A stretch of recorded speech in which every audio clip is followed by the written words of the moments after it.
Pokémon, I became a Pikachu. Greetings, fellow multiversal adventurers. It's an honor to have you back in this saga that has us all hooked. Official channel statement: this story is 100% epic fiction, so please don't attempt real magic. The results aren't guaranteed and insurance won't cover it. The rights to this masterpiece belong entirely to its brilliant original author. We are just a barge sharing it with you. Do you want to keep being part of this amazing community? Join our ninja army of subscribers on YouTube and give this content a like. And for true fans, our Patreon has exclusive ninjutsu waiting for you. Chapter 351. Did he deceive everyone? Jinx, use Ice Punch to break Pikachu's electromagnetic defense. Lorelei's delicate brows furrowed slightly. Lorelei had originally planned for Jinx to use Devil Kiss to take down Pikachu first. But unexpectedly, the little thing had come up with this plan. Ice Punch, an energy-based attack, was fine, but if Devil Kiss, with its fiery red lips, landed, even Jinx wouldn't be able to withstand the shock. Left with no other choice, Lorelei had to change tactics. However, now that Lorelei had changed tactics, Mu Chen was determined not to give her a second chance to annoy him. With a fiery red lips gone, what else was there to say? He had to take this opportunity to defeat Jinx, otherwise, wouldn't he be in trouble again? Pikachu, without any hesitation, Mu Chen dodged Jinx's attack while simultaneously using a charge move. HMPH. Just you wait. Once I'm charged, I'll let you annoy me again. Mu Chen declared that since arriving in this world, Jinx was absolutely the Pokémon he found most unacceptable.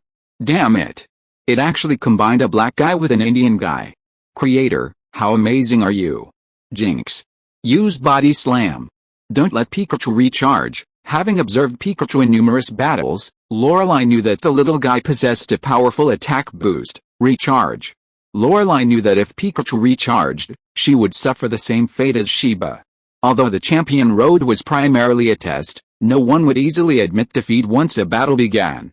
Sheba lost because Machamp lacked ranged attacks and wasn't as fast as Pikachu. But Jinx wouldn't. With its teleportation ability, Jinx was practically a bug in the system.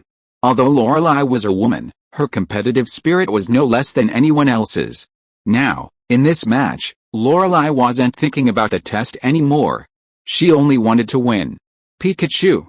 Use Shadow Clone. Lorelei wanted to win, and Ash wanted to win even more. Seeing Lorelei order Jinx to use Body Slam to interrupt Pikachu's charging, Ash decisively reacted. However, Pikachu, Shadow Clone my ass. If Mu Chen's opponent wasn't Jinx, or even a legendary Pokémon, Mu Chen would have used Shadow Clone without hesitation and fought it head-on. But Jinx was absolutely out of the question. That bastard. What if, by some twist of fate, he got pinned down by her true form? Just thinking about being pounced on by Jinx sent cold sweat pouring down Mu Chen's forehead. No way. Absolutely not. I'd rather die than let Jinx pounce on me. Unable to use Shadow Clone, Mu Chen naturally abandoned charging. With a flash of light, Mu Chen escaped Jinx's attack range. Thump. Seeing the ground tremble as Jinx pressed down on him, Mu Chen was filled with lingering fear. Damn it. If he had actually been crushed by her, wouldn't he have been dead for sure? Jinx, teleport, chase after her. Although she didn't understand why Pikachu is so afraid of her Jinx, Lorelei didn't care. If she could beat Sheba, wouldn't that prove her strength surpassed Sheba's? As to Elite Four members with relatively low status in the league, like Sheba, they were competitors. Lorelei knew that if she could win this battle, and win it convincingly, she could gain a lot of popularity through the television broadcast. Public opinion was often very important to these Elite Four members. After all, almost everyone in the world could be a trainer. Even if their individual strength was weak, once their numbers increased, even Elite Four members would feel fear. Lorelei knew that if she could gain a large number of supporters, it was even possible to increase her influence within the league. As for Ash's failure in the Champion Challenge? That's a joke. Lorelei isn't Ash's friend. What does his success or failure have to do with Lorelei? Pikachu, Lorelei wanted to win, and Mu Chen couldn't afford to lose. Although this Jinx made Mu Chen lack the courage to fight, he still hadn't completed his main quest. Considering the consequence of failure was losing his life, Mu Chen gritted his teeth and endured it. Zzzzz. This time, Mu Chen didn't dodge. As Jinx teleported over, Mu Chen directly delivered a thunderbolt to its landing point. Jerusalem, Having previously unilaterally crushed Pikachu, Jinx had long since lost its guard. Now, suddenly hit by a thunderbolt, Jinx let out a painful cry. However, this wasn't the end. Having finally caught this bastard, Mu Chen certainly wouldn't give it any more chances. Pikachu, zzzzzzzzz. In his rage, Mu Chen showed no restraint with the electricity within his body. 10,000 volts seemed to be used without restraint as Mu Chen relentlessly showered Jinx with lightning. Enough. Stop fighting, you win. Lorelei was helpless. Although Jinx's skin color didn't show any change after being bombarded with lightning, Lorelei could still see the thick smoke and the faint smell of roasted meat. Lorelei was utterly exasperated. Who would have thought he'd be outmaneuvered by a Pokémon? It seemed Pikachu's earlier show of weakness was merely a ploy to lull him into a false sense of security, then seize the opportunity for a devastating attack. Watching Pikachu unleash over 10,000 volts in one go, Lorelei was speechless. It's only because her Jinx is high enough that it's safe to say that if she used a regular Pokémon, it would have been blasted to death. Brutal. So brutal. That was Lorelei's assessment of Pikachu. Of course, what terrified Lorelei even more than its brutality was Pikachu's cunning. Not only did it deceive its opponent, but it even fooled its own trainer. It's no wonder this Pokémon became a champion or even a legendary Pokémon. I won? Ha ha ha. Misty. I won. Pikachu. We won. Ash didn't care about the process. All he cared about was the result. No matter how you fought, as long as I won in the end, wasn't that enough? Without a second thought, the excited Ash charged towards Misty beside him. Clearly, he wanted a hug to celebrate his victory. Pikachu, zzzzz. Damn it. Trying to hug Misty? I'll electrocute you. Chapter 352 Kona. Ash, your Pikachu really has a lot of energy. Lorelei smiled as she watched Pikachu snuggle into her arms, acting cute and affectionate. This little rascal, does he think I'm some naive girl? If she hadn't seen Pikachu's videos before and didn't know his nature, Lorelei might not have thought much of it. But now that all the Elite Four members knew about his special hobby, how could Lorelei not know that this rascal was taking advantage of her? Perhaps because she'd never been taken advantage of by a Pokémon before, or perhaps because Pikachu's strength made Lorelei think highly of him. She didn't expose Pikachu's groping behavior, instead pretending to be oblivious. Elite Four member Lorelei, thank you so much for your hospitality today, otherwise we would have had to camp out in the wild. Ash, of course, didn't pay attention to what Pikachu was doing. What excited him most at that moment was being able to spend the night at Lorelei's camp. Although it's just a few relatively ordinary houses, it's still better than sleeping in the wild, right? Besides, being at Lorelei's resting place means they won't be filmed by those drones constantly hovering overhead. While not many people will actually check on Ash sleeping in the middle of the night, not many people enjoy being constantly monitored, right? Ash and Misty certainly don't. It's okay. With your strength, Pikachu, who knows, in a day or two, you might become the true champion of our Kanto region. Then, we'll still be colleagues. As the weakest of the Elite Four, Lorelei naturally wants to seek allies. However, that old woman, Agatha, is too cunning. Lorelei wouldn't dare approach her under any circumstances. Lance is even more aloof, Lorelei becoming her subordinate, her collaborator? Huh. As for that last one, Beryl? That guy's just lusting after my body. If Sheba had the strength to ride a dragon, Lorelei wouldn't mind submitting herself to him. However, Sheba's strength was only about the same as Lorelei's, and he showed no potential for further improvement. How could the self-assured Lorelei possibly be interested in such a fighter? Just when Lorelei was in an awkward position, Ash appeared. Although Ash was too young and completely ignorant about matters of the heart, Pikachu knew. At this moment, Lorelei's idea was to use Pikachu to build a bond with Ash. This way, she could gain an ally, right? Besides, Pikachu was just a Pokémon.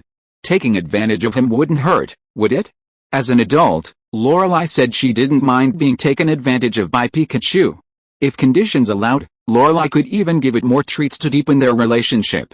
Lorelei, you must be tired from carrying Pikachu all this time, right? Give it to me. Ash, that clueless idiot, might not notice, but Misty certainly did. Seeing Pikachu wriggling around in Lorelei's arms, Misty's eyes nearly blazed with anger. That shameless little brat. He's infuriating. If she weren't worried about causing Lorelei to misunderstand, Misty would have even grabbed Pikachu and taken it back. You're right, so here you go with Pikachu. How could Lorelai miss Misty's little actions? One glance was enough for Lorelai to know that the little girl was probably jealous. Although she was curious about the relationship between Misty and Pikachu, the rather experienced Lorelai wouldn't expose it directly. Everything was best left unsaid. Pikachu. You bastard. Do you want to die? Having just taken Pikachu back from Lorelai, Misty used an excuse to take the little guy away from Lorelai and Ash's sight. No sooner had he left than Xia began to unleash her increasingly skillful pinching techniques. That wretched bastard. Pikachu, damn it. He'd forgotten all about Xia. Because he'd been separated from Xia for a few days, the carefree Mu Chen hadn't adjusted at all. Unexpectedly, after only one day of reuniting with Xia, he encountered Kona, and was even proactively embraced. At first, Mu Chen was wary, but as Kona moved around unintentionally after holding him, he couldn't resist. However, facing the furious Xia, all Mu Chen could do was bow his head and admit his mistake. What else could he say? The evidence was irrefutable. Although Mu Chen had confirmed his feelings and wasn't like before, pouncing on every girl he saw, someone of Kona's caliber, actively offering herself up, was something Mu Chen felt any man would find hard to resist. Pikachu. You're not allowed to sleep with me tonight. I'm so angry. Faced with this rascal who was now apologizing and acting cute, Xiaoxia, after venting her anger, was at a loss. What could she do? That's just Pikachu's nature. Besides, Xiaoxia knew what had happened today. Lorelai had taken the initiative to hug Pikachu. To be honest, the problem still lay with Lorelai. Therefore, Xiaoxia's only way to deal with this rascal was to make him go sleep with Ash. Pika, damn. That's harsh. For Mu Chen, being kicked out to sleep with Ash was the biggest torture. Just kidding, this idiot never sleeps peacefully at night. How could I possibly sleep well with him? Mu Chen said that since arriving at the league tournament, since being forced to be with Ash, he hadn't had a single good night's sleep. This idiot was either too excited to sleep and then messed with himself, or he slept like a dead pig, snoring loudly. Damn it. I'll endure it. When you're in this business, you have to admit your mistakes and take responsibility. A mistake is a mistake, and Mu Chen wouldn't shirk that responsibility. Of course, even so, Mu Chen would absolutely not sleep with that idiot Xiao Zhi. Damn it, I'd rather go outside and get some fresh air than sleep with him. However, what Mu Chen didn't expect was that just as he was outside getting some fresh air, and even about to drift off to sleep, Kona appeared in front of him. Little thing, I know you can understand what I'm saying. Now, do you want to go to sleep with me? Looking at Pikachu standing alone in the cold wind, a barely perceptible smile appeared on Kona's lips. That girl's Xiaoxia is still too naive. Chapter 353 Kona's Plans. Pikachu, looking at Kona in her pajamas, her figure barely concealed, it would be a lie to say Mu Chen wasn't excited.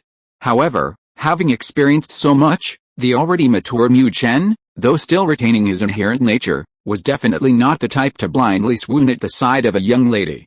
Now, with Kona dressed like this, coming to seduce him in the middle of the night instead of sleeping, how could Mu Chen not know that something was amiss? Thinking of lancing Kakuko, Mu Chen had no good opinion of these so-called kings of the hill. Therefore, facing Kona at this moment, Mu Chen maintained a high level of vigilance. Howdy little thing, don't be nervous, I have no ill intentions towards you. I know you can understand, and your intelligence might even surpass that of ordinary humans. Saying this, Kona gave Mu Chen another deep look. I think you can represent your master, Ash, right? My request isn't high. After Ash successfully wins the championship, I hope we can form an alliance and become partners. Of course, I won't let you work for nothing. As long as you can facilitate the cooperation between me and Ash, then, nosebleeds, once again, unwittingly flowed from Mu Chen's fragile nose.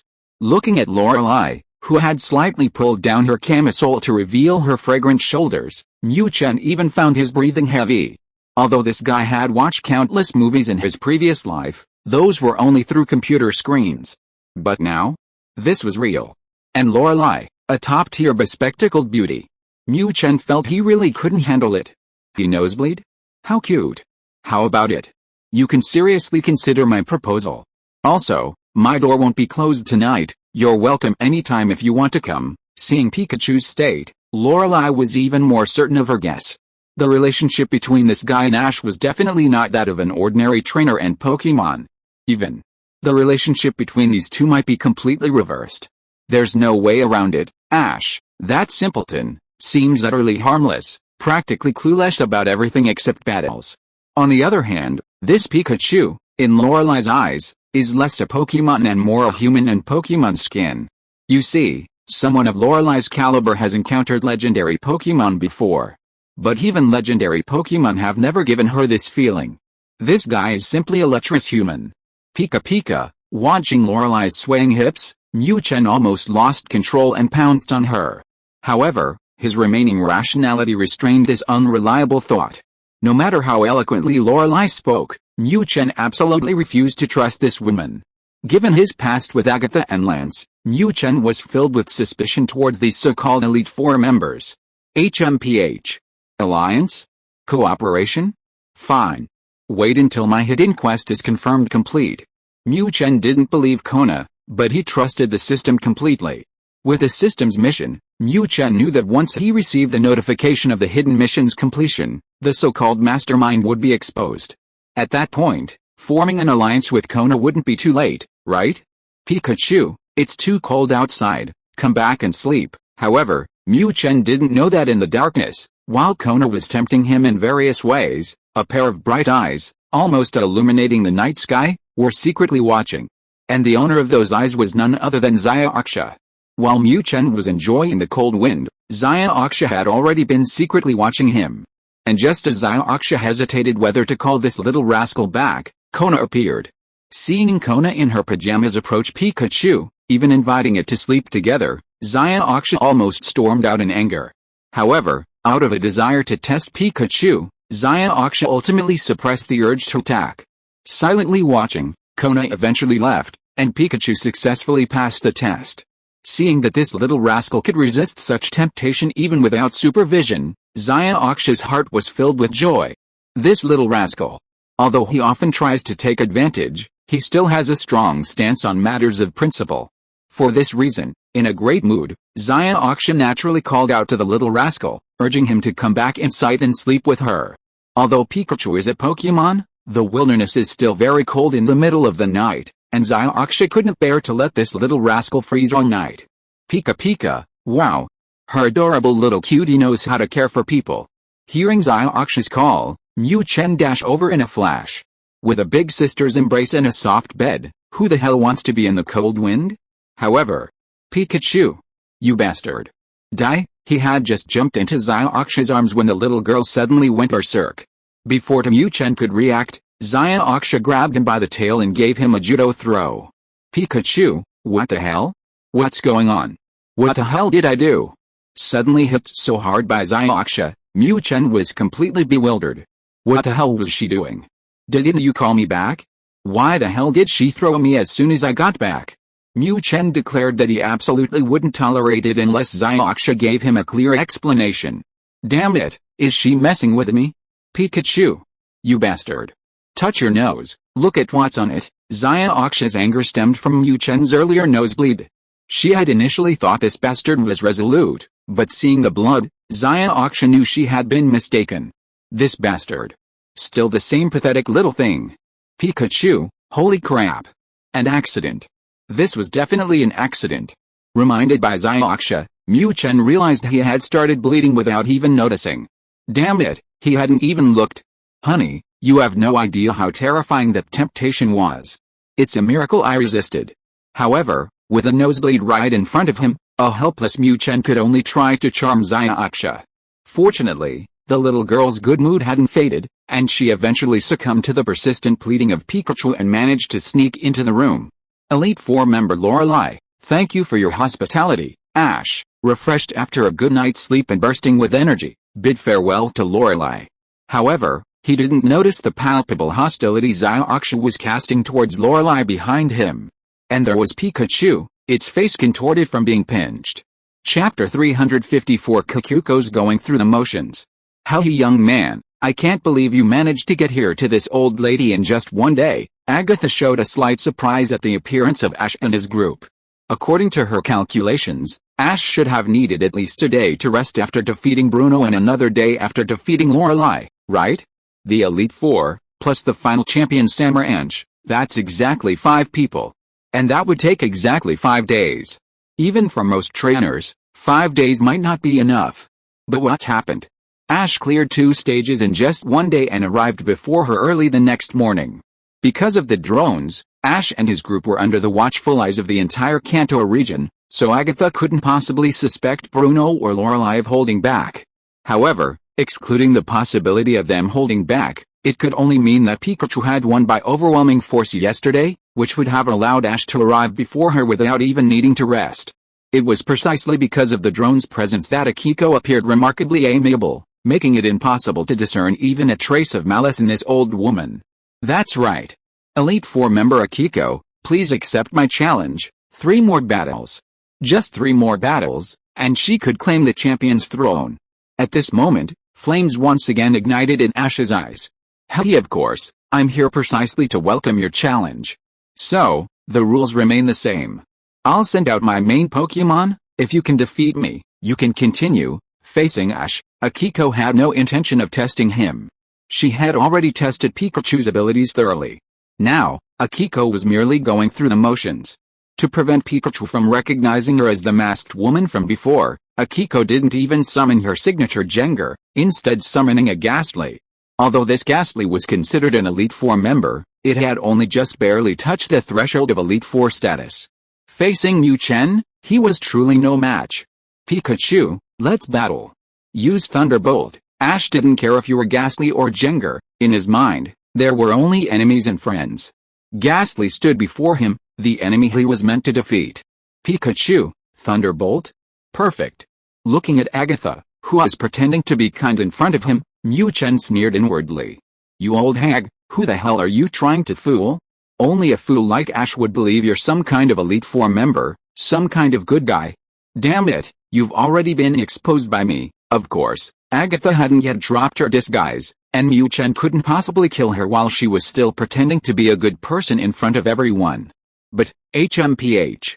Old hag, you just wait. Once I finish the main quest, I'll see if I don't electrocute you. Agatha was waiting for her opportunity, and wasn't Mu Chen also waiting for his? Mu Chen knew that it wouldn't be long before he and this old hag would inevitably have to engage in a life-or-death battle. However, that was all in the future. Right now, everyone was doing well. A few quick thunderbolts and Agatha's Ghastly was done for. Ash was naturally overjoyed to have defeated Agatha. However, Mu Chen knew that the old hag was deliberately holding back. She had no intention of stopping Ash's progress. Of course, this was also because Agatha knew that in a one-on-one fight, her Jengar probably couldn't stop Pikachu. If they really fought, losing would be the one who would lose face.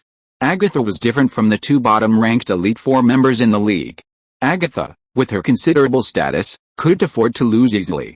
Having easily defeated Agatha, Ash naturally wouldn't linger. The summit of the champion road was getting closer and closer. Ash, let's take a break, have lunch, and then continue our journey. Seeing Ash's attitude, Misty knew he was probably planning to battle the strongest Elite Four member, Lance, today. Dissuading him was unrealistic. Misty's only wish was for him to rest a bit and eat something. However, Misty underestimated the burning fighting spirit within Ash. Hey, Misty, just hang in there. It'll be soon. Only the last Elite Four member, the Dragon-type Elite Four member, Lance. If we can pass his test, I can challenge Samaranch. Rest? No way. At this moment, Ash wished he could sprout wings and fly straight to the mountaintop. How could he possibly rest here? Ash, you really are something. Aren't you tired? Isn't Pikachu tired? It's Pikachu that's been fighting the whole time. Seeing Ash ignoring her advice, Misty's anger flared. This idiot, how did he grow up to be so? Well, thank goodness. Thankfully, Pikachu isn't like him, otherwise I'd be furious. As the saying goes, comparison is the thief of joy. Through comparison, Zaya-Aksha increasingly felt that Pikachu was far more reliable than Zaya-Azi. It's a pity Pikachu is a Pokémon. Oh dear. Alright. Let's have lunch before we go. Hearing Zaya-Aksha mention Pikachu, Zaya-Azi could only temporarily suppress the burning fighting spirit within him. Just as Zaya-Aksha said, the battle was Pikachu's, not his. Ozzy wasn't tired, but he had to consider Pikachu's feelings. Although Agatha won this battle very easily, it still took some toll. To ensure victory in the final battle, Ozzy had to temporarily halt his advance. While Ozzy rested, Agatha was also making plans. Are you sure? Is the information absolutely accurate? Ozzy and her group had just left when Agatha received a report from her subordinate. Hearing the report, Agatha's cloudy old eyes immediately brightened. If this news is true, then it's a perfect opportunity. Master, it's been confirmed by our inside sources, the accuracy of this news is over 90%. From her subordinate, Kikuko received the reply she wanted. Ha ha ha. Excellent. Keep an eye on it. I need the exact time. Who would have thought that Team Rocket, who had been so quiet for so long, wouldn't make a move at this crucial moment? Kikuko was overjoyed to receive this news. If Ash could achieve final victory, then as a high-ranking member of the league, it would be his duty to deal with Team Rocket. Then, head. Chapter 355 Ash vs. Lance. Ash? Excellent. You haven't disappointed me. I didn't expect you to arrive here so quickly. It was only afternoon when Ash and Misty arrived at the final checkpoint of Victory Road. Lance was slightly taken aback when he saw Ash appear before him. This was a bit fast, wasn't it? According to Lance's calculations, even if Pikachu was incredibly strong, it would take at least a day to challenge him again. As for Agatha, it would take at least a day, right? Yet, Ash had arrived on the afternoon of the second day. Didn't he need to rest? Or had Pikachu become so powerful that it could easily defeat Agatha without any loss? While Agatha's direct confrontation strength wasn't outstanding, her Jenga moves were incredibly unpredictable. Trick Room and other similar moves were constantly appearing. Even Lance had to be extra careful when dealing with her. And this was the reason why Agatha could contend with Lance in the Kanto region. The fact that someone even Lance took seriously was defeated so easily? Because the Elite Four were currently at their temporary rest points on the Champion Road, they couldn't see the live broadcast. And because of this, Lance misunderstood once again. Lord Lance. Please accept my challenge. Looking at Lance, who was displaying an air of superiority, Ash's eyes blazed again. This was the strongest Elite Four member of the league, and also the most popular among teenagers. This was also the last enemy standing in Ash's way. If Ash could defeat Lance, he could then launch his assault on the Ultimate Champion's throne. Ash didn't care about the status or power of the champion. All he cared about was the honor of being the champion and his ultimate goal. To become the world's strongest Pokémon trainer, challenging the champion was unavoidable. Ha ha ha. Alright. Then I accept your challenge, Lance laughed heartily, adopting a superior air. Throughout the league, Lance had always presented himself in this manner. However, this guy was unaware that Pikachu, nestled in Ziox's arms, was looking at him with malicious intent. HMPH. Keep pretending, you bastard. Everyone else might not know what kind of worthless thing you are, but I certainly do. Through Ajo's intelligence, Mu Chen already knew that Lance was a complete hypocrite. On the surface, he presented himself as a champion of justice and a pillar of the league, but behind the scenes, he had a large group of henchmen to do things he couldn't do himself. However, compared to Aki, Lance was much more protective of his reputation. He wouldn't easily take action himself. This was why he had initially instructed Ajo to attack Mu Chen, but after Ajo failed, Lance changed his strategy. There was no way around it. This guy's Pokémon were all his signature Dragonite, which was too conspicuous. Even if Lance wanted to do something himself, it wouldn't be convenient for him, right? Now, against Ash's Pikachu, Lance was still using his signature Dragonite. Although this Dragonite wasn't Lance's strongest, it was definitely not one that ordinary people could match. Dragonite, come out. Let's see just how strong a challenger really is. Roar, a loud roar rang out. At Lance's summons, a massive, orange-yellow dragon-type Pokémon with wings on its back appeared in midair. This was none other than Lance's signature Dragonite. Alright. We can't be weak either. Pikachu, it's all up to you. Facing Lance's signature Dragonite, Ash's only choice was naturally his own signature Pokémon, Pikachu. Pika Pika, with a swift leap, Mu Chen showed no fear as he faced the Dragonite before him. Most Pokémon would be intimidated by the innate power of a Dragon-type Pokémon like Dragonite. But Mu Chen had seen the enormous ancient Dragonite before, and even dared to charge at it with only its electric attack. Compared to the colossal ancient Dragonite, This Dragonite from Lancelot was nothing more than a little brother. In Mu Chen's eyes, this little bastard completely lacked the majesty of a dragon. In terms of appearance alone, this little bastard wasn't even as intimidating as Charizard or Aerodactyl. Of course, in the world of Pokémon, the strength of many Pokémon isn't judged by their appearance. For example, Pikachu. Pikachu. Use Thunderbolt. Dragonite's type is Flying Dragon. While Pikachu's electric type moves aren't super effective against flying, they aren't resisted by Dragon. Naturally, the best choice against Flying Dragon is an Ice-type Pokémon. Unfortunately, Ash's Frostless was too low level. Against this Dragonite, it might not even have a chance to attack. ZZZZZ. A Thunderbolt upon first meeting had become routine, and Mu Chen naturally had no objections. Whatever kind of little bastard it was, he'd shock it first and see how strong it was before worrying about anything else. Dragonite, use Flamethrower, Roar. Facing the oncoming Thunderbolt, Lance showed no panic. With a casual command, Dragonite opened its jaws and unleashed a flamethrower far exceeding the power of a typical Charizard. Whoosh! The scorching flame seemed to ignite the air as they slammed into Lance's Thunderbolt. Boom! The two attacks collided, creating a deafening explosion in the air. However, the two attacks didn't simply vanish in mid-air after the collision. Dragonite's flamethrower, after defeating the Thunderbolt, continued its relentless attack on Pikachu. Pikachu, holy crap! That's powerful! Having suffered a significant loss after a single attack collision, Lance was immediately shocked. This flamethrower isn't Dragonite's stab move. If a non-stab move has this much power, what would happen if it used the Dragon-type move? It would be devastating.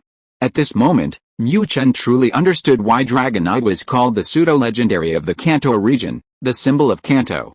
This guy's strength really couldn't be judged by appearances. Dodging Dragonite's attack with a quick step, Mu Chen completely abandoned his underestimation. Facing this final hurdle before the championship battle was probably not as easy as he imagined. Chapter 356 Battle against Dragonite. Dragonite, use Earthquake. As the battle continued, Lance gradually lost patience. Although his Dragonite's attacks were incredibly powerful, Pikachu's speed was simply a bug. Without terrain restrictions, even the most powerful Dragonite attacks were just like releasing giant fireworks. The incredibly experienced Lance knew that this Pikachu was probably trying to wear down Dragonite's stamina. Therefore, Lance decisively changed tactics. You think you can run? Then I'll unleash an earthquake. Let's see how you run this time. Pikachu, watch out for Dragonite's earthquake, counterattack. Lance could guess Mu Chen's intentions, but Ash, that simpleton, couldn't. Seeing Pikachu running around the field without fighting back, Ash gradually became anxious. As the saying goes, prolonged defense leads to defeat. He couldn't keep dodging like this forever. Didn't he see? The other party changed tactics and started using earthquake attacks? Pikachu, what the hell do you know? Hearing Ash's anxious shouts, Mu Chen was truly speechless. How damn powerful was this Dragonite's attack? If I didn't charge it up, even Thunderbolt wouldn't be a match for it. If you can't beat it with a barrage of moves, are you planning to just tough it out instead of playing a war of attrition? Facing this Dragonite, Mu Chen hadn't even used the combination of charge and electric ball. If one could finish it off, great, but what if he couldn't? Mu Chen wasn't sure if he could hold out until the next charge move was ready. Unfortunately, Lance wasn't a complete idiot. He quickly realized Mu Chen's intention. Roar! With a loud roar from Dragonite, waves of earthy yellow energy surged and rose from its body. Then, this earthy yellow energy merged into the earth. Rumble! Driven by the earthy yellow energy, the ground where Mu Chen stood began to shake. This was the sign that the earthquake move was being activated. Pikachu, you want to trigger an earthquake? Did you even ask me if I agreed? Mu Chen could tolerate other skills. But this earthquake thing, Mu Chen absolutely couldn't tolerate it. Leaving aside how much the ground shaking would affect his running, the earthquake's ground attribute itself would be extremely effective against him. Without any hesitation, Mu Chen darted forward and slammed into the Dragonite floating in midair. Of course, with his small frame, he definitely wasn't planning on engaging in hand-to-hand combat. ZZZZZ, reaching the Dragonite, before the idiot could react, he fired a thunder wave. HMPH. Paralyze it. Let's see how you activate earthquake after you're paralyzed. Roar! The thunder wave entered its body, and a sudden paralysis struck, causing the Dragonite to let out an uncomfortable roar. Interesting. Dragonite used Dragon Rage. Seeing Pikachu break the earthquake with a single thunder wave, Lance raised an eyebrow slightly. This Pikachu is indeed incredibly intelligent. For most Pokémon, facing a powerful move like Earthquake, they would either counter with a move or dodge the threat. However, Pikachu completely destroyed the activation of the Earthquake move with minimal cost. Without the infusion of Dragonite's power, the shaking of the ground gradually stopped. Seizing the opportunity, after landing, Mu Chen unleashed a thunderbolt at Dragonite. Pikachu, zzzzz. However, Mu Chen hadn't expected Lance's response to be so swift. The thunderbolt had barely reached mid-air when Dragonite's Dragon Rage slammed down. Boom! A violent explosion rang out again from mid-air. Pikachu! Pikachu, without any hesitation. The moment Mu Chen spotted Dragon Rage, he activated high-speed mode. Are you kidding me? I can't even handle Flamethrower. How could I possibly survive against Dragon Rage? Boom! Just as Mu Chen dodged, Dragonite's Dragon Rage slammed into the ground where he had been standing. This is so annoying. Dragonite, use high speed, charge. Don't let this Pikachu escape any longer. Facing this exceptionally agile Pikachu, Lance was losing patience. This little thing was just too fast. Dragonite's moves were all wide-ranging and powerful. It was impossible to quickly defeat this little guy. Although Ash defeating Samaranch and winning the championship would be beneficial to Lance, it was still more advantageous for him to suffer a crushing defeat here.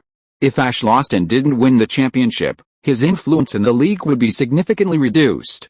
Would the price Lance would have to pay to recruit Ash be much lower then? Pikachu, holy crap.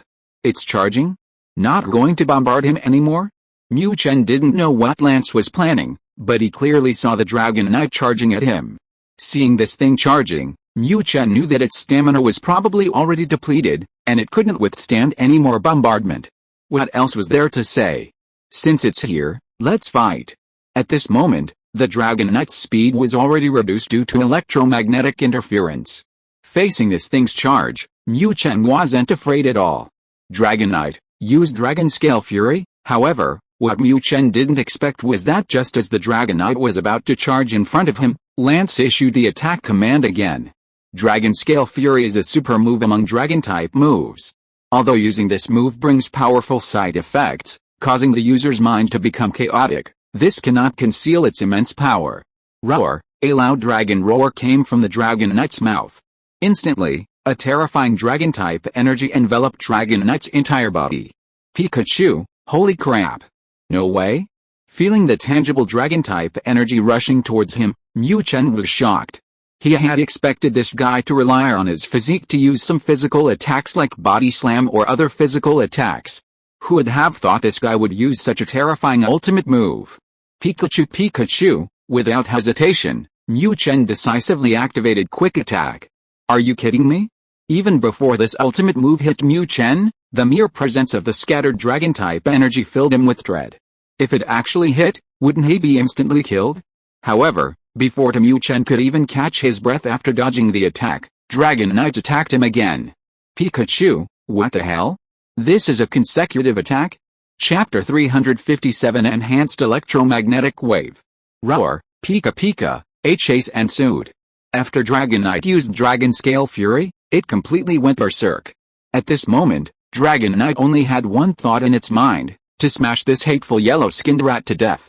Faced with Dragonite's berserk attack, Mu Chen's choice was naturally to keep running. Chase it! Chase it! You idiot! No matter how fierce your attack is, you think you can catch me? In the open field, without the limitations of the terrain, Mu Chen's speed could be fully utilized. And this is why Lance was becoming more and more anxious. Facing this Pikachu, even though Dragonite possessed immense strength, it couldn't attack its opponent. If this dragged on, the final result would only be Dragonite's exhaustion. If that happened, wouldn't the defeat be incredibly humiliating? You must know that the battle between Lance and Ash was being broadcast live to the entire Kanto region. If Lance, the self-proclaimed #1 Dragon-type Elite Four member of the Kanto region, were to lose so ignominiously, it would severely damage his reputation. Lance is not one to sacrifice himself for others.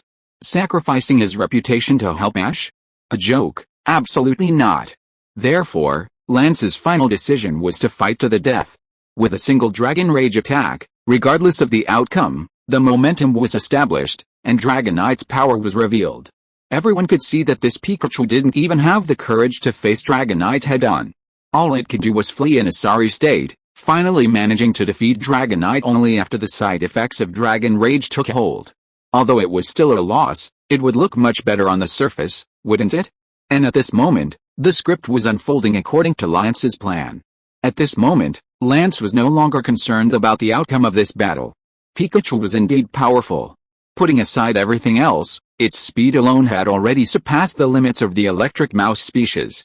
Looking at the Pikachu before him, Lance had already guessed the final outcome of this championship battle. He figured that, barring any unforeseen circumstances, that old bastard Samurant would likely have no way to deal with this Pikachu either.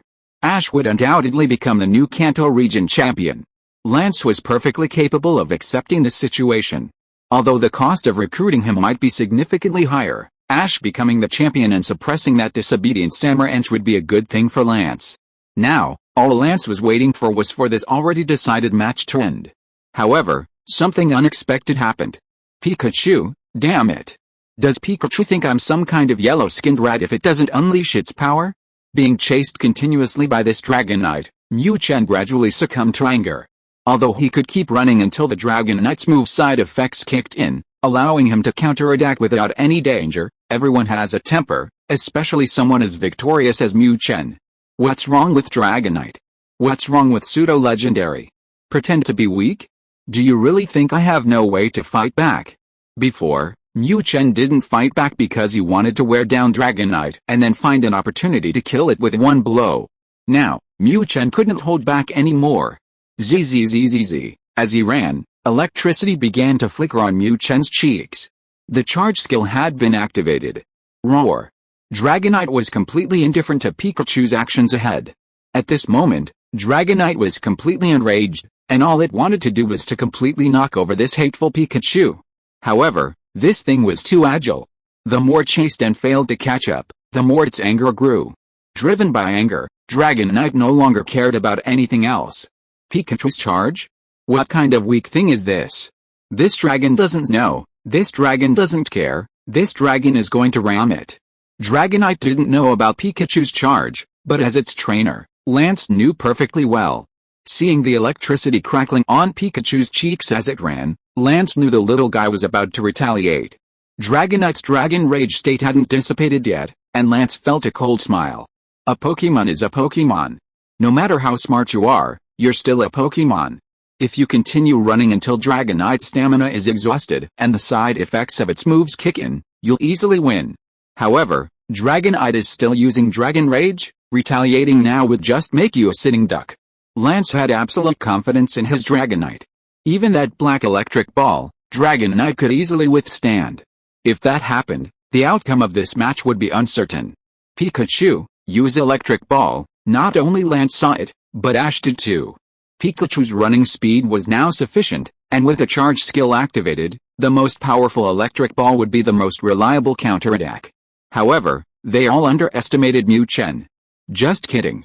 Lance could see that Voltorb wouldn't take down Dragonite, so how could Mu Chen not see it? If he threw Voltorb and it failed, wouldn't he be knocked down?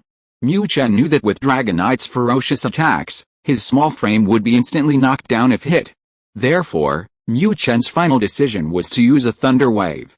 Yes, Mu Chen used a Thunder Wave enhanced by charging. Dragonite had been hit by a Thunder Wave before, but thanks to its powerful physique, it withstood it. The interference caused by the Thunder Wave was negligible. However, that was just a regular Thunder Wave. And now Mu Chen was using the enhanced version. Zzzzz. Roar. Thunder Wave is arguably one of the fastest electric-type moves. Before Dragonite had any time to react, the enhanced Thunder Wave had already slammed into its body.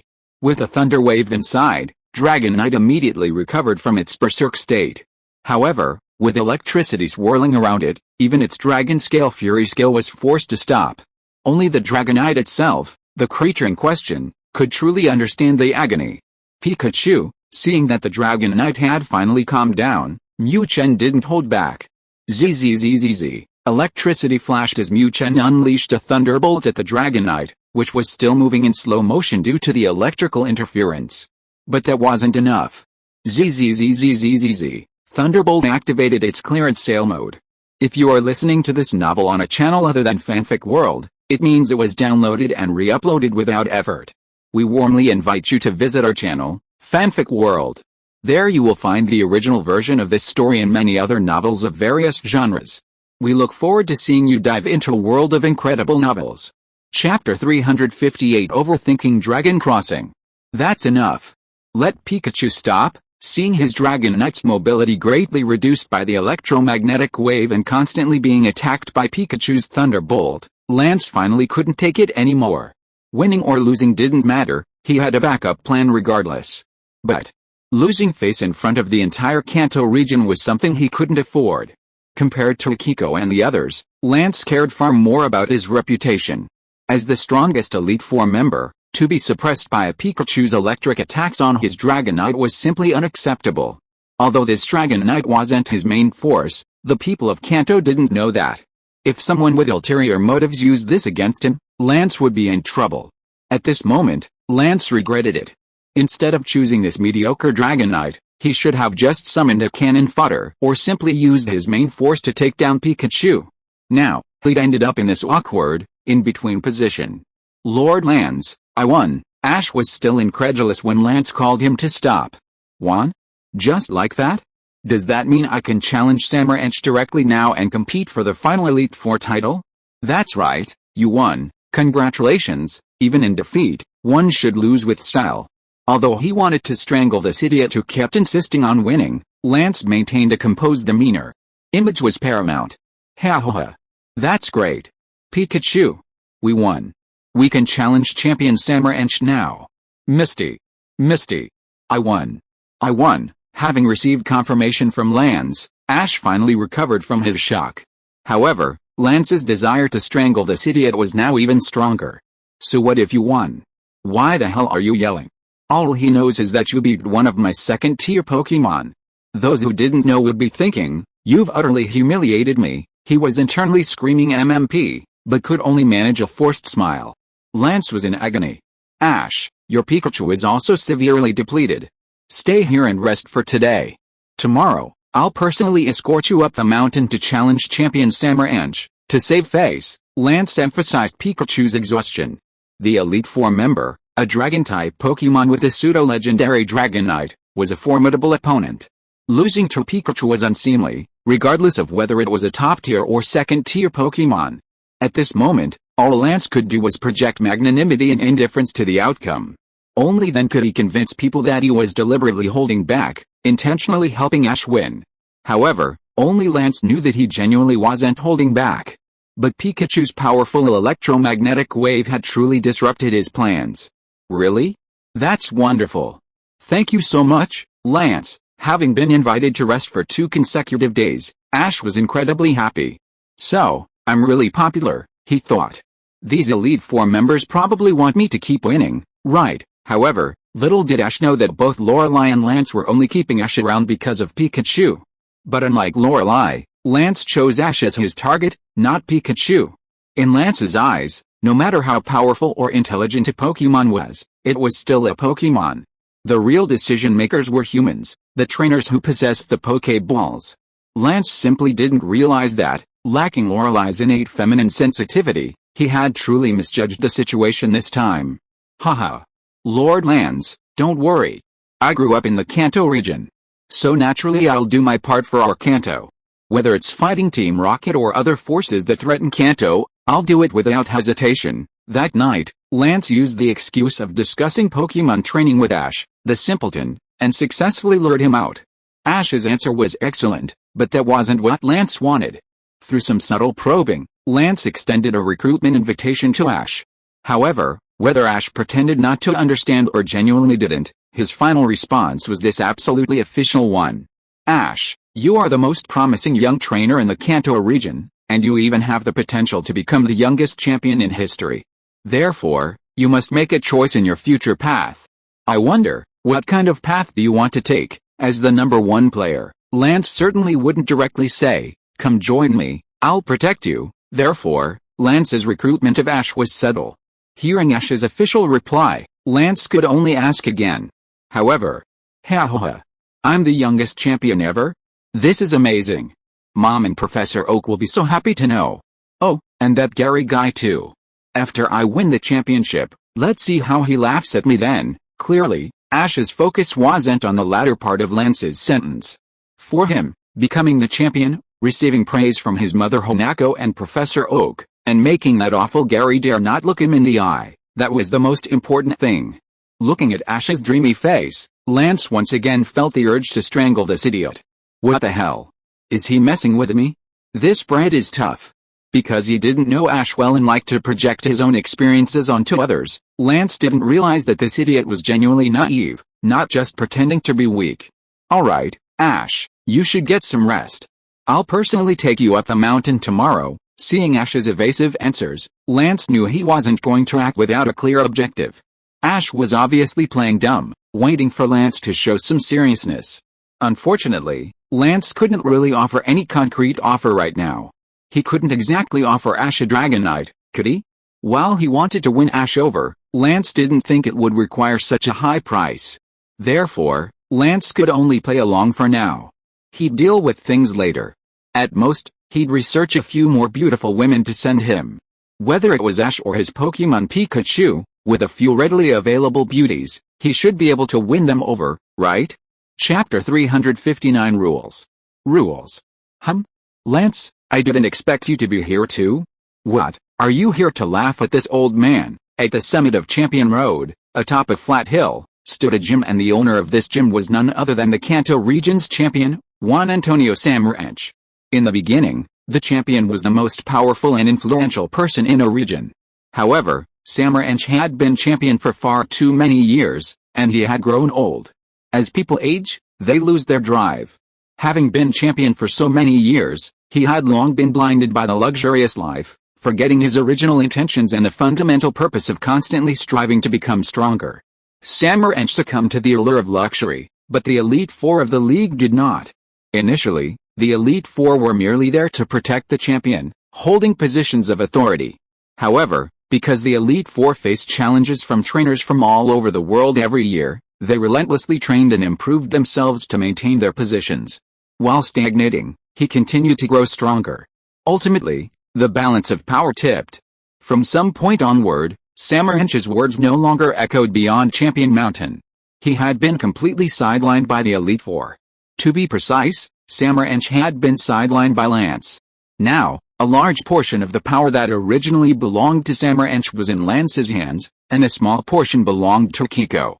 Only Sheba and Lorelei remained, upholding the duties and power of the Elite Four. Of course, everyone sought their own path. Sheba's method was to continuously strengthen himself, becoming so powerful that no one dared to provoke or stir up trouble. Lorelei, on the other hand, focused her attention on Pikachu. As for Samaranch, he certainly wasn't willing to accept his decline. However, the old man's method was rather unconventional. This guy established a so-called Olympic committee jointly organized by various regions, and then gloriously became its chairman. Although this joint Olympic committee lacked real authority, it was still a form of prestige. With his reputation boosted, Samaranch reappeared in the public eye of the Kanto people. It was precisely because of this that Lance decided to remove him.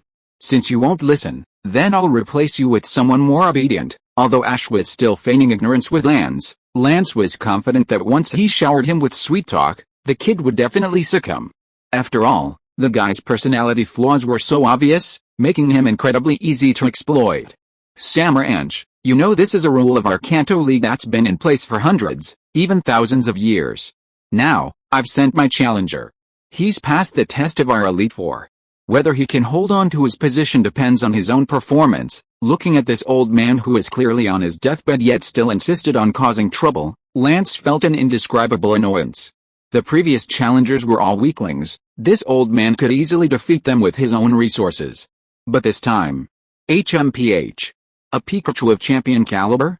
You old man, taking it down won't be so easy. Samaranch scoffed at Lance, then turned to Ash, who was eager to try. HMPH. Enough talk. Do you think I don't know what you're thinking, kid? You're Ash, right? I've watched your matches. Not bad, Your potential is far superior to those other trash. But beating me won't be so easy. After a long and arduous journey, Samurhench had finally realized his mistake, otherwise, he wouldn't have bothered with this Olympic committee. Unfortunately, he realized it too late. Now, in terms of both influence within the league and personal power, he was completely crushed by Lance. The only reason he remained the nominal champion was because Lance, for the sake of his own reputation and to avoid controversy, hadn't yet made his move. Today, Lance had personally brought Ash here. His purpose was obvious. Clearly, he wanted this kid to replace him. Although Samurhench also recognized Ash's potential, the old man was unwilling to relinquish this position so easily. Moreover, Ash had come with Lance. Who knew their relationship? Had Ash been bribed by Lance and become his lackey? The thought of this possibility made Samurhench even less likely to concede defeat easily. If Lance ultimately won the championship, no one in the league could restrain him. Lord Samurhench. I am Ash from Pallet Town. Please accept my challenge. Ash was completely oblivious to the underhanded dealings between Samurhench and Lance. For him, the most important thing was still battle. Only through constant battles and challenging powerful opponents could Ash achieve his goals. Challenge? Hell, that's too polite. This is the rule. Come on. Since this is a championship battle, I won't take it lightly. Let's follow the normal rules. Each of us will send 3 Pokémon to battle. Regardless of the outcome, each Pokémon can only fight once. The side with the most wins will be the champion. Seeing Ash step forward, Samurhench narrowed his eyes. HMPH. Kid, I've already thoroughly investigated your strength. Your only powerful Pokémon is that Pikachu. But even if Pikachu can defeat one of my Pokémon, what about the rest? As long as I win the next 2 matches, I can still retain the championship title, and Lance's scheme will fail. What? You weren't forced to leave the battle because you were unable to fight. Ash was stunned by the rules Samurhench announced. Each Pokémon can only fight once? Doesn't that mean Pikachu can only fight once? Ash may be a bit simple-minded, but he's not stupid. When it comes to battles, this guy is quite perceptive. Just from Samurhench's words, Ash knew how disadvantageous these rules were to him. Samurhench, I didn't expect you to use such a method. Ash, good luck. As the champion, Samurhench certainly has the right to set the rules for the competition. Similarly, Lance frowned slightly upon hearing the rules Samurhench mentioned. This old man is really cunning. However, with a drone filming overhead and the entire Kanto region watching, Lance dared not break the rules. Chapter 360 Battle against Samurhench. After Samurhench announced the rules, Ash was immediately caught in a dilemma. What to do? He knew his own strength. Aside from Pikachu, other Pokémon didn't seem very reliable in battles of this level. However, the rules were set by him, and as the challenger, Ash's only option was to accept them. However, Ash didn't notice the actions of Pikachu, who was nestled in Misty's arms. Pika Pika, damn it. This old man, trying to screw me over? When Mu Chen heard the so-called rules from Samurhench, he almost couldn't control his urge to rush up and unleash a 100,000 volt attack. Damn it. These ridiculous rules are clearly aimed at me. Are you playing a game of strategy? It's obvious that Samurhench created these bullshit rules specifically to target Mu Chen. This guy knew Mu Chen was powerful, and to keep his position as the Heavenly King, the old man clearly planned to sacrifice a Pokémon for Pikachu to dominate. As for Ash's other 2, well, of course, Mu Chen was absolutely unwilling to let his fate be in the hands of that idiot Ash. Although that idiot would most likely send his 2 old women to fight, that still wouldn't make Mu Chen feel at ease. Melodic or Gardevoir, they might be okay against ordinary Pokémon, but in a battle of this level, they'd be cannon fodder. Therefore, Mu Chen started using underhanded tactics. You think you can mess with me? Well, don't blame me. As for what Mu Chen's underhanded tactics were? Just kidding, Misty's duck isn't weak either. Although that idiot often drove Mu Chen crazy, its strength was still reassuring. In fact, Mu Chen couldn't even fathom the limits of that duck's abilities. This idiot seems to have learned some kind of super martial art, like the shifting stars or Tai Chi. The stronger the enemy, the more ferocious this moron becomes. Because of this, Mu Chen secretly extended his short hand. From an angle that even the drone couldn't monitor, Mu Chen secretly transferred the stupid Pikachu to Ash's hand, replacing Melodic's Pokeball. HMPH. Trying to trick me? Then come on. Let me show you the power of the duck god. The only person who noticed Pikachu's actions was naturally Misty, Pikachu's owner. However, the clever Misty only flashed her eyes briefly before continuing to stand aside nonchalantly. That little rascal Pikachu really will stop at nothing to win. Then, let the match begin. My first Pokemon to battle is you, Electivire. Looking at the silent Lance and the conflicted Ash, Samurant naturally revealed a smug smile. HMPH. Two brats, you think you can fight this old man? You're still too green. Now, let's see what Ash has to offer to deal with my Electivire. If you send out any other Pokemon, you're just asking for trouble. If you send out Pikachu, I'll be even happier, damn it. So, the first one to go is Gardevoir. Under these rules, Ash really didn't have many options. Facing Samurant's Electivire, Ash ultimately chose Gardevoir. Melodic was completely countered by its type, and sending Pikachu out too early would be disadvantageous. Who knows what Pokemon this old man will have left behind. Serena, as one of Ash's few powerful Pokemon, Gardevoir naturally always bore the heavy responsibility of attacking. Now, facing this final championship challenge, Gardevoir once again took to the stage. Gardevoir? It is indeed a rare Pokemon. However, little guy, you haven't trained it enough. Electivire, use electric terrain. Fill the entire arena with electricity. The champion challenge, of course, wouldn't be held in the simple wilderness like before. Here, there was a specially constructed arena by the league. Aru, with Samurant's command, Electivire let out a loud cry. Immediately, the entire arena was quickly covered in electricity, with visible currents leaping across the field. This was electric terrain. While this move wasn't particularly offensive, it greatly increased the power of electric-type Pokemon's moves within this arena, making it a passive buff move that altered the battle environment. Gardevoir, we can't be outdone. Use Psychic. Gardevoir, of course, didn't know any fancy buff moves. Ash's response was naturally to unleash a Psychic Beam. Serena, at Ash's command, Gardevoir raised its two slender hands and unleashed a pink energy beam at Electivire. Electivire, use Thunderbolt. Facing Gardevoir's attack, Samurant showed no hesitation. With electric terrain already set up, Electivire's strength had greatly increased. How could it possibly need to retreat against Gardevoir's Psychic Beam? Aru, zzzzz. A cry and a crackling sound rang out almost simultaneously. A fist-thick bolt of electricity shot out from Electivire's body, meeting the incoming Psychic Beam head-on. Boom! A violent explosion resounded in mid-air. Electivire, use Quick Attack. The instant the explosion occurred, Samurant's command rang out again. Clearly, the old man intended to press his advantage and take down Gardevoir in one fell swoop. Gardevoir, use Teleport. Seeing the old man's overwhelming strength, Ash quickly commanded Gardevoir to dodge. Ranged attacks were manageable, but in close combat, Gardevoir was truly helpless. Sarna, Gardevoir naturally obeyed Ash's command without hesitation. In an instant, Gardevoir's body became a phantom. However, Ash and Gardevoir underestimated Samurant's Electivire. Oru, the cry rang out again. The Electivire, using Quick Attack, suddenly changed direction mid-flight and pounced on Gardevoir, who had just teleported. Ha ha ha. Well done. Electivire, use Thunder Punch. Having caught Gardevoir's trajectory, Samurant naturally wouldn't hold back. Sarna, a Thunder Punch pierced Gardevoir's body, and Gardevoir immediately let out a painful cry.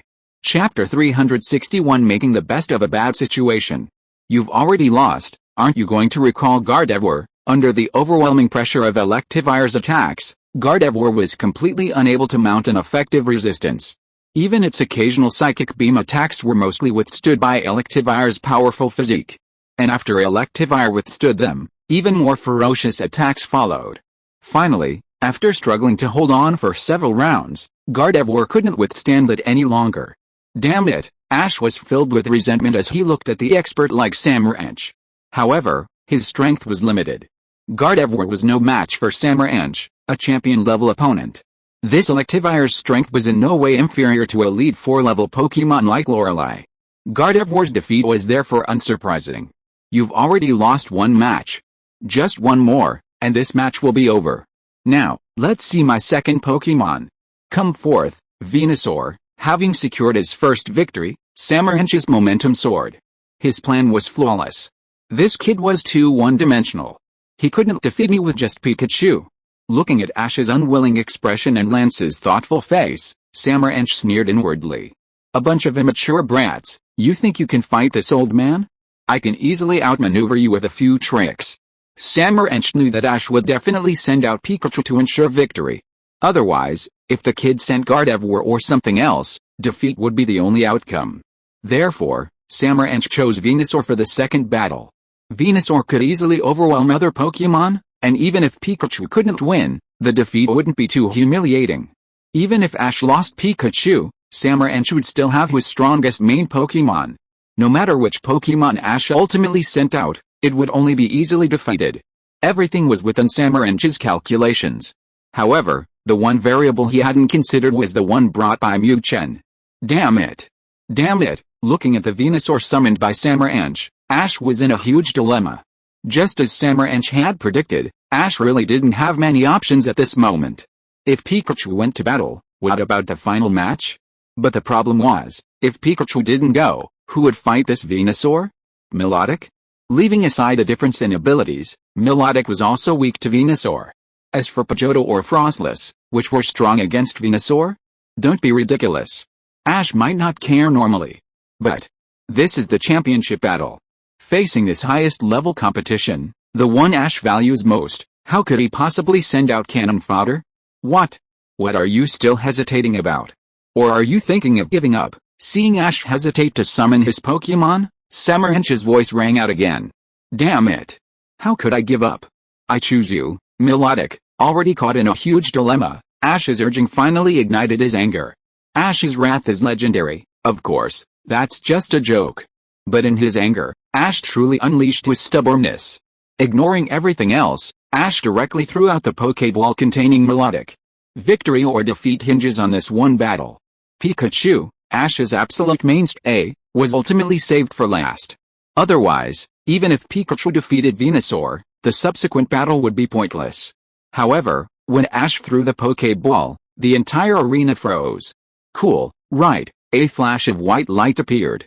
Instead of the magnificent Milotic, what emerged from the Pokéball was a yellow Psyduck with its hands on its head and a bewildered look in its eyes. What the hell is this thing? They had been prepared for Venusaur to battle Milotic. Who would have thought that Ash, after all that hesitation, would summon such a stupid creature? Looking at the bewildered Psyduck, Samaranch's lips twitched. Holy crap! Are you giving up? But the thing is, if you're going to give up, why not just say so? Why summon such an idiot to humiliate this old man?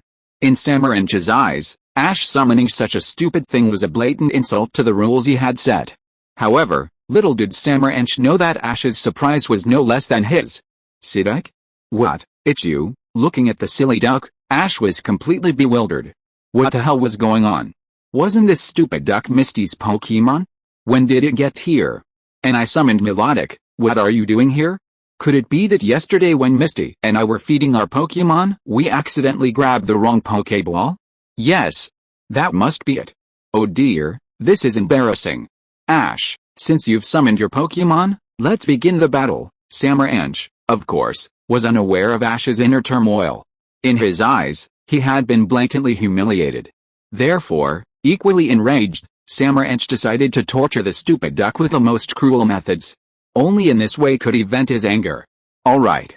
It's you. Psyduck, use Psychic. The rules of the competition didn't prohibit borrowing Pokémon from others, and Samaranch and Lance were completely unaware that this thing wasn't Ash's Pokémon at all. So, after a brief moment of shock, Ash could only go along with it. What else could he do? He'd already summoned it, could he just recall it?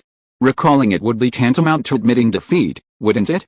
Anyway, he was quite familiar with the silly duck, so he wasn't worried about any problems with command. Generally, trainers rarely borrow other people's Pokémon because it could lead to problems with coordination. However, in Ash's eyes, these things didn't matter.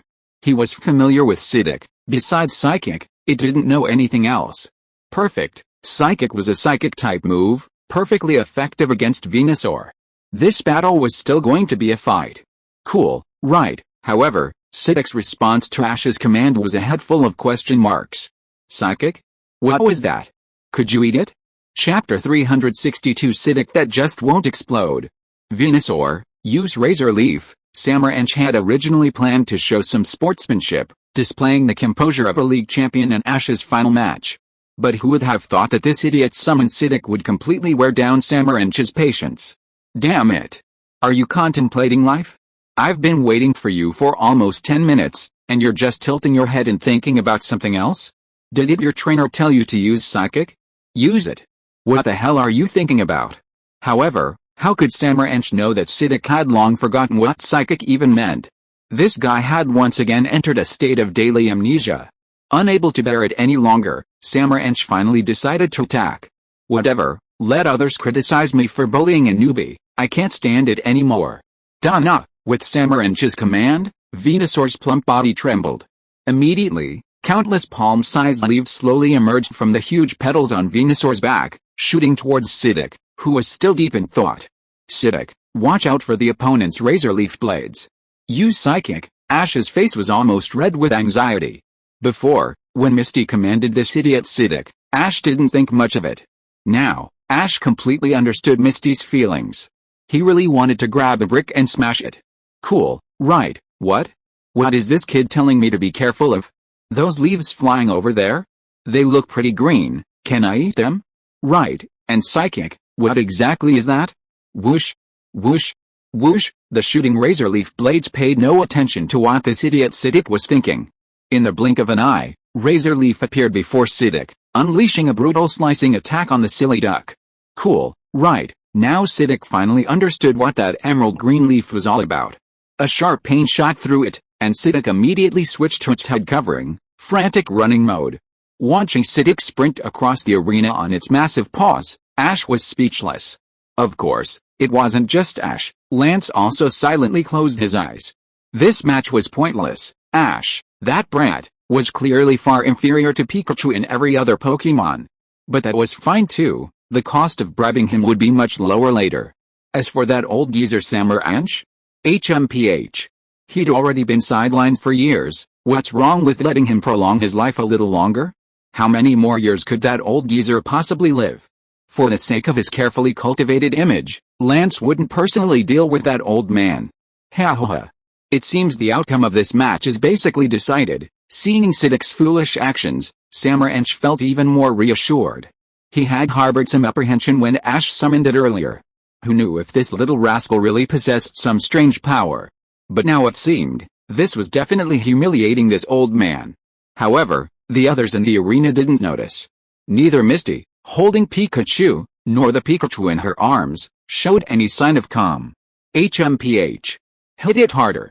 This Sidic is a complete masochist. The harder you hit it, the stronger it will become. Damn it. Sidic, counterattack. You can't remember psychic, then use a tickling attack. Because he had been with Misty, Ash knew Sidic's attack moves perfectly. This idiot, besides its amazing psychic, only had a tail wag and a tickling attack as its other skills. Wagging its tail is just for cuteness, so Ash's only option was to tickle it. Cool. Right, holy crap. You should have said so earlier. I remember this. The psychic Sidic couldn't recall anything, but tickling was a natural attack. No problem at all. Following Ash's command, Sidic brandished its not-so-sharp claws, took a step, and charged towards Venusaur. Venusaur, use Vine Whip to finish off this Sidic. Watching the wobbly Sidic charge, Samar was utterly speechless. Fine, let's end this farcical match quickly. Continuing, regardless of the outcome, would only make this old man look bad. Dada, with Samar's command, Venusaur shook its large body again. Immediately, 2 emerald green vines shot out, binding the still slowly charging Sidic. Cool, right, bound by the vines and lifted off the ground, Sidic was completely bewildered. What the hell? What's going on? I don't remember having fly. How did I get flying? However, before Sidic could think any further, the vines binding it began to tighten. Cool, right, this time, the pain was excruciating. A scream escaped Sidic's lips. Clearly, it was an immense agony. Damn it. Sidic, hold on. Don't give up. Use psychic. This match was crucial to the championship battle. Although Sidic's participation was somewhat unexpected, Ash accepted it. After all, Sidic had shown considerable strength in Misty's hands.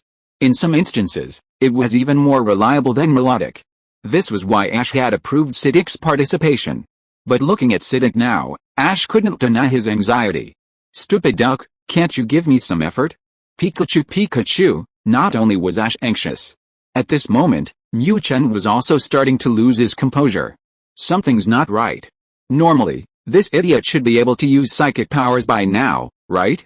The Venusaur is binding it in exactly one position, a vine whip body and a vine whip head. Damn it. You stupid duck, my life is in your hands, so give it some strength.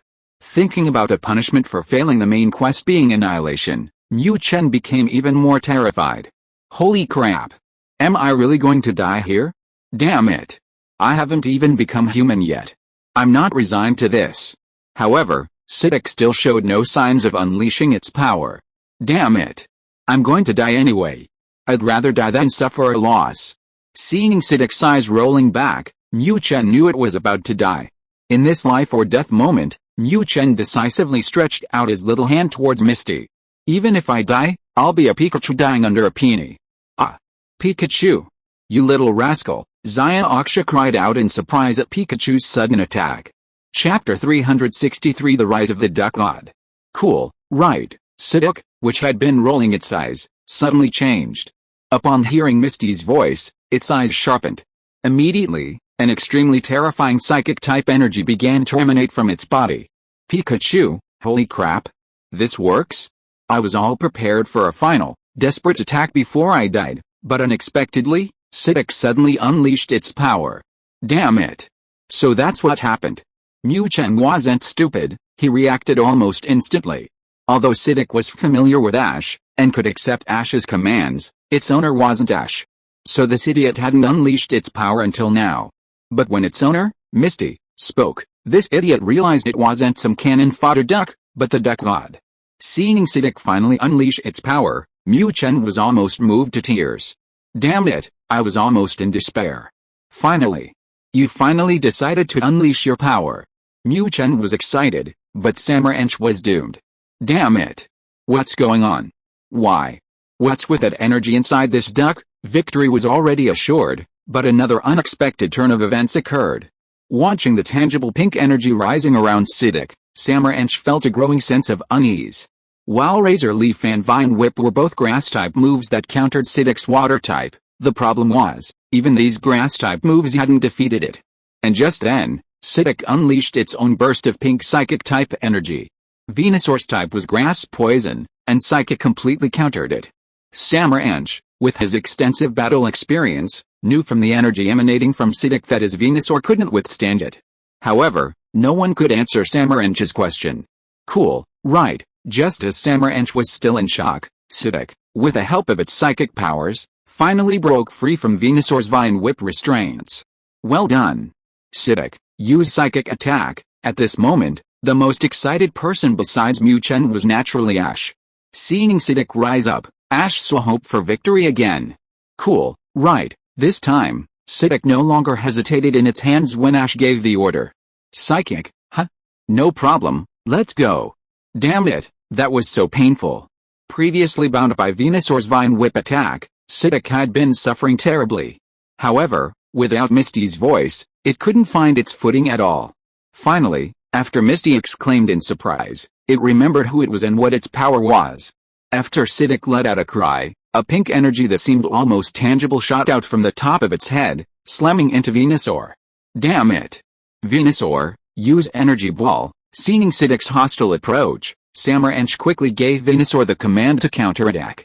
Damn it. If I had known this stupid duck was playing dumb, I would have just had Venusaur use its strongest move to take it down. Why did I have to do this? Alice, there's no going back.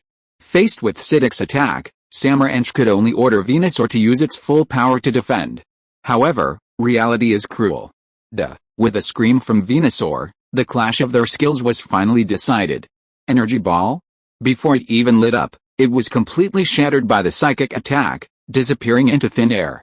With a collapse of Energy Ball, Venusaur naturally took the full force of the psychic attack without any resistance. Under Siddiq's powerful psychic control, even Venusaur's terrifying size and weight were lifted off the ground and slowly rose into the air. Damn it. Venusaur.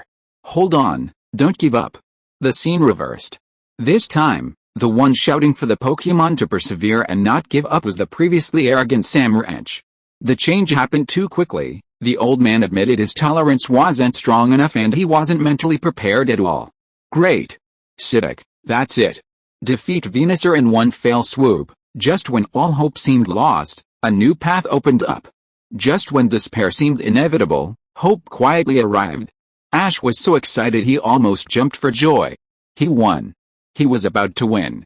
As long as Psyduck could defeat Samurach's Venusaur, then Pikachu could step in for the final battle. No matter what the old man's last Pokémon was, as long as Pikachu was involved, his chances of winning were extremely high. Defeating Samurach would prove Ash himself and achieve his goal. The champion of the Kanto region. Just thinking about it makes me feel excited. Pikachu. Similarly, Mu Chen was extremely excited. What's a few pinches from Xiaoxia? Psyduck has finally risen up. With the duck god's help, I can survive too. As long as I can survive, what does it matter if you pinch me a few times? Looking at Psyduck still using psychic powers to control Venusaur, Mu Chen wanted to rush up and give it a heartfelt hug. Duck god. I thank you to the 8 generations of your ancestors. Looking at the excited Ash and the defeated Samurach, Lance also showed a slight look of surprise. Because Lance hadn't personally participated in the battle to capture Pikachu, he had no idea that this Psyduck belonged to Xiaoxia. It was precisely because of this misunderstanding that Lance once again looked at Ash, this simpleton, with newfound respect. Unexpectedly, this kid had such a powerful Pokémon besides Pikachu.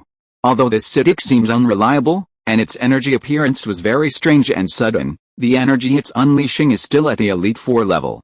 This brat. He's definitely hiding his true strength, playing dumb to fool everyone. Damn it. Kid, I really underestimated you. I lost this round. So, let's have the final battle. Just as Lance was deep in thought, Samurach finally gave up on letting Venusaur put up a futile resistance. A loss is a loss. Everything depends on the final battle. Although Pikachu is powerful, my Pokémon is no weakling either. Chapter 364 Firebird. I choose you, Pikachu. Psyduck's outburst gave Ash renewed hope for victory. For the final battle, Ash naturally fielded his strongest Pokémon, Pikachu. Pika, come on. Come on. It's finally my turn. Hearing Ash's call, Mu Chen excitedly jumped out of Misty's arms. This little girl, are you serious? This pinching is endless. You've almost skinned me alive. If we stay any longer, Pikachu will become non-existent. HMPH. Don't think your Pikachu can definitely defeat this old man.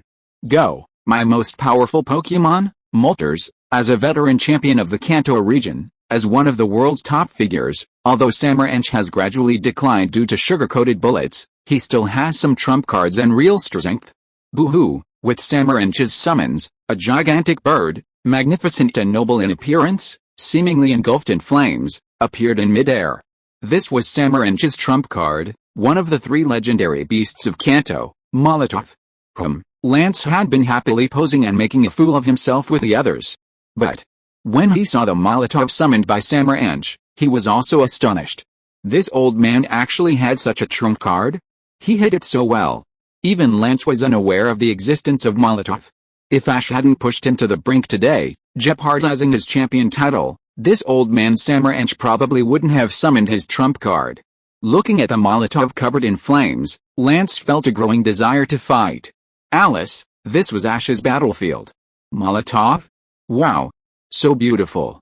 So this is the legendary Pokémon, Moltres. Through the Pokédex, Ash learned about this magnificent Pokémon engulfed in flames. Seeing that this thing was actually on par with Zapdos, Ash was excited. A legendary Pokémon. He couldn't believe someone could actually catch it. And now, he was going to challenge this legendary Pokémon. Facing Moltres, Ash showed no fear. His inner aura was already at full power. After all, Ash was sending out his starter Pokémon, Pikachu.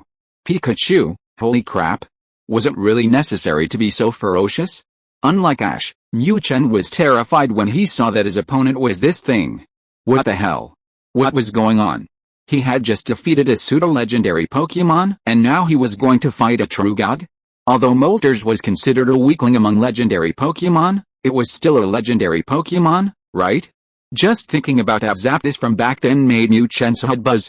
Damn it, Zap, this was alright. I'm immune to electric attacks, so I managed to scare that bastard away.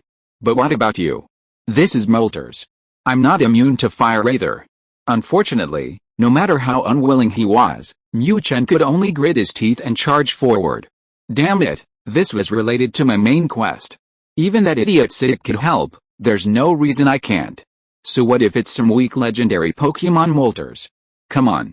I'll electrocute you. Then, let the battle begin. Molters, use flamethrower. Venusaur's unexpected defeat seemed to have pushed Samurhench to the brink.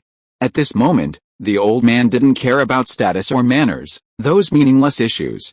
All Samurhench wanted to do at this moment was to unleash Molters' most ferocious attack and completely crush this challenger.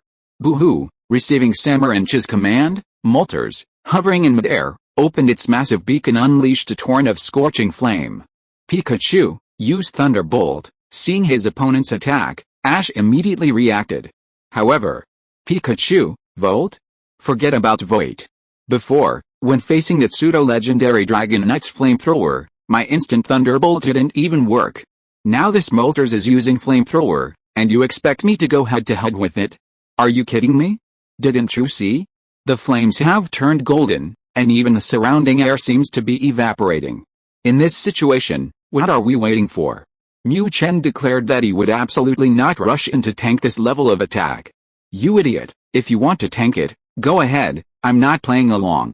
Most of Mu Chen's base stats were allocated to special attack and speed. Now, without boosting his special attack, he's no match for the enemy, so Mu Chen can only rely on his speed advantage. What good is Molters' powerful attack if it can't hit me? Watch my electric motor take off, what can you do to me? Without another word, with high-speed movement and a flash of lightning, Mu Chen transformed into a blur, darting away into the distance. Boom! Just as Mu Chen escaped, a massive explosion echoed from where he had landed. Turning around, he saw a huge crater in the ground, even the soil had been scorched into a lava-like state. The temperature of the flames was unimaginable. Pikachu, holy crap! Thank goodness I didn't try to tank it. Seeing this terrifying attack, Mu Chen breathed a sigh of relief. If he had stupidly taken the hit, he wouldn't even know how he died. Escape? You can't escape.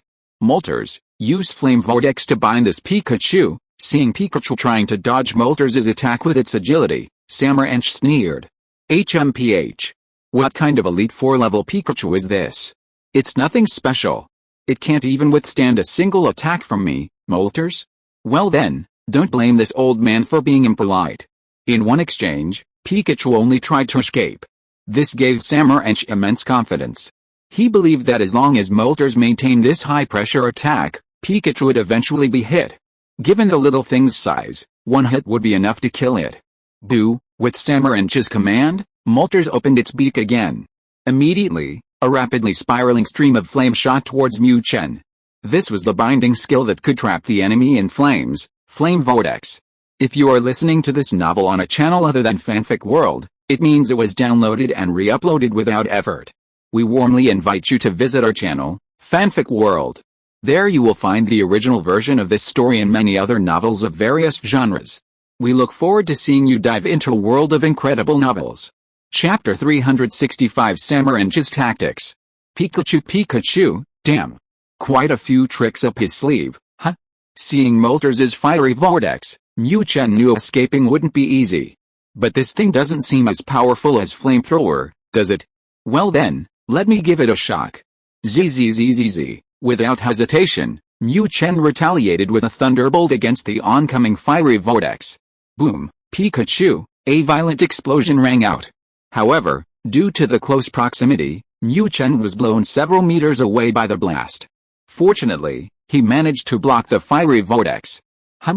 I didn't expect Pikachu to actually be able to block Molters' attack. Well then, let's try this move.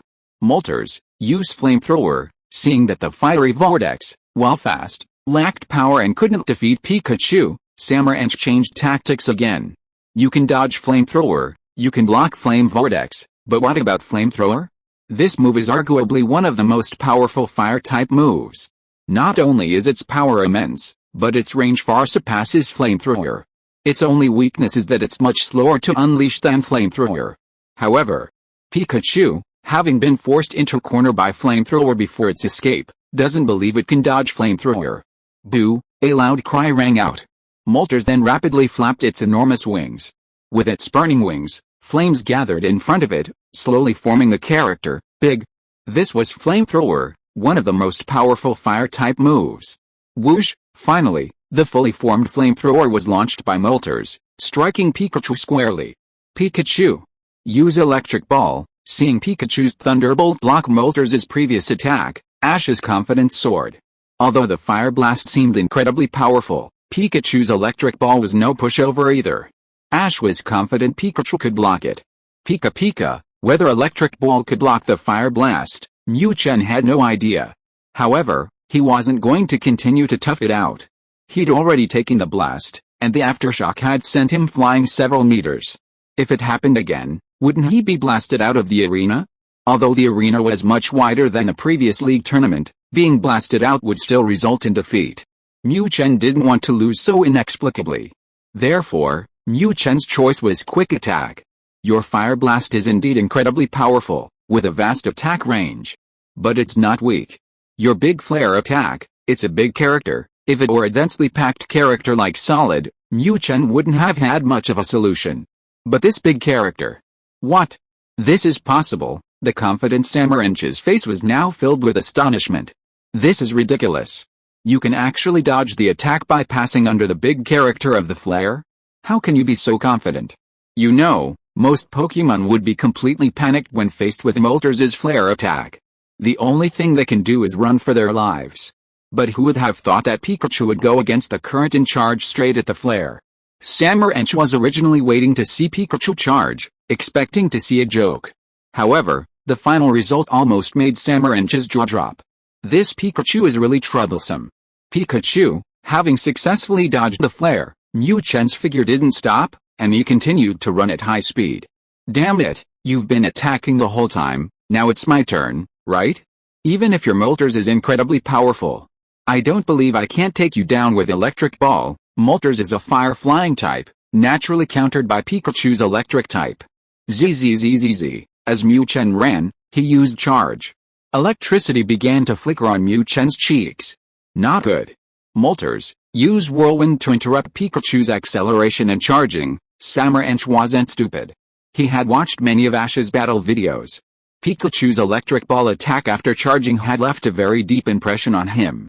It was precisely because of this electric ball attack that Samaranch had such a big concern about Pikachu. Now, seeing Pikachu accelerate and its cheeks flicker with electricity, how could Samaranch not know what was happening? Clearly, it was an approaching electric ball attack. Without hesitation, Samaranch immediately commanded Moltres to use its flying-type move, Whirlwind. While Whirlwind lacked defensive power, its powerful storm was more than enough to stop Pikachu's high-speed movement.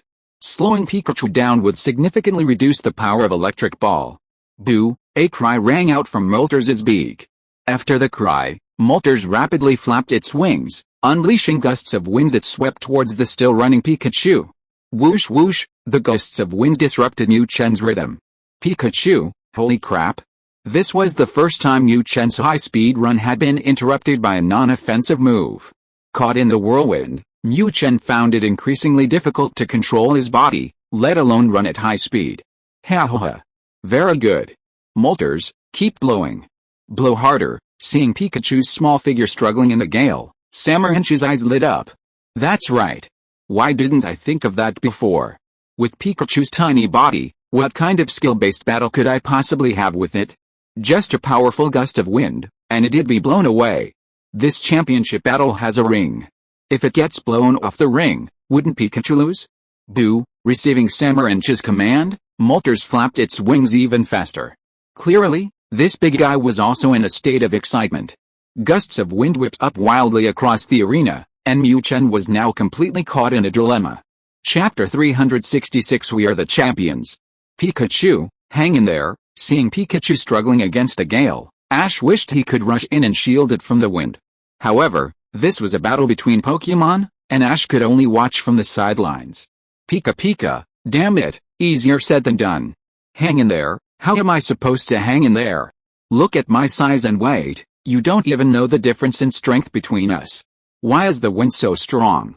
Surrounded by the gale, Mu Chen couldn't even maintain his balance, let alone continue running. One wrong step and he might be blown off to the edge. Damn it. What to do? This can't go on, I need to think of something. Mu Chen knew that even if he kept going like this, he was only delaying his defeat. Using the whirlwind move didn't consume much energy for flying-type Pokémon. The effort required was completely disproportionate. Ha ha ha. Well done. Moltres, keep blowing, blow hard. Victory was within reach, and Samaranch had no other thoughts.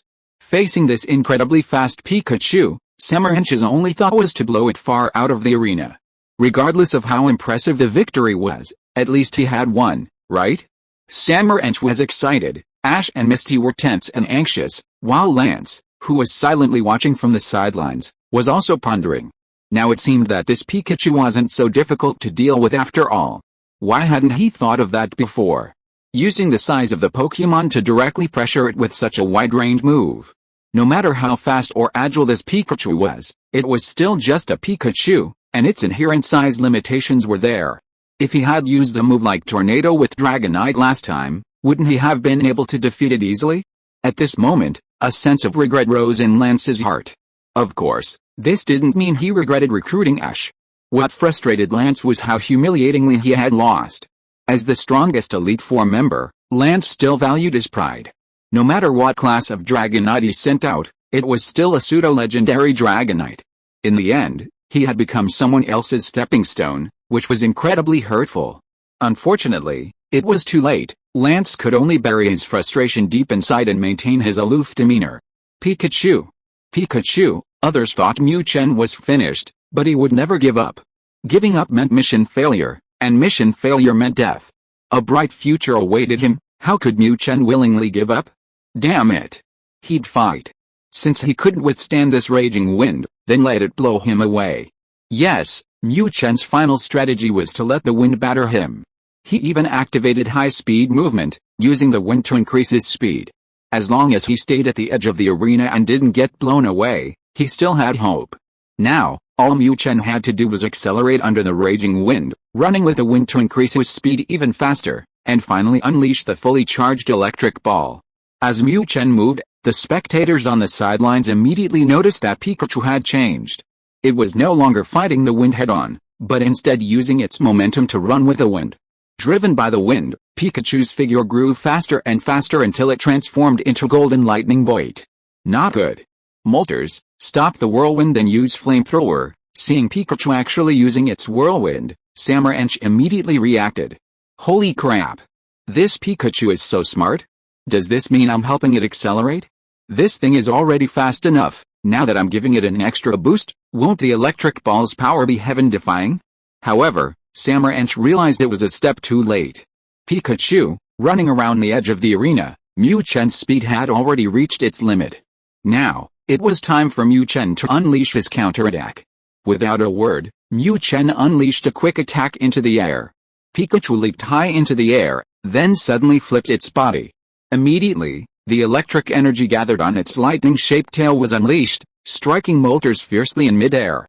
Crackling, electricity surged. A jet-black ball of electric energy, radiating terrifying power, hurtled through the air at a speed barely visible to the naked eye. Mablato. Use light screen. It was too late to dodge. Samaranch could only hope that Moltres' light screen could block or even neutralize the power of the electric ball. Boo-hoo. Receiving Samaranch's command, Moltres, still preparing its flame throw, immediately changed its move. However, it was still a step too late. Boom. Just as Moltres was preparing to condense a light barrier, the black electric ball slammed into its front. Boo-hoo, a legendary Pokémon is indeed a legendary Pokémon. Putting aside everything else, its resilience is much stronger than that of ordinary Pokémon. If it were Charizard, this electric ball would basically knock it out instantly.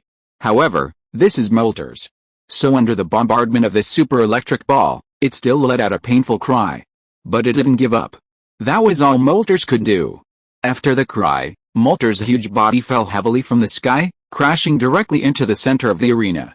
Looking at Moltres, its body crackling with electricity and faintly emitting the smell of roasted meat, Samaranch was stunned. He lost? He really lost? Even after using all his trump cards and all his means, he still lost in the end? The thought of losing this luxurious life made Samaranch feel dizzy. Yay! Hooray! We won!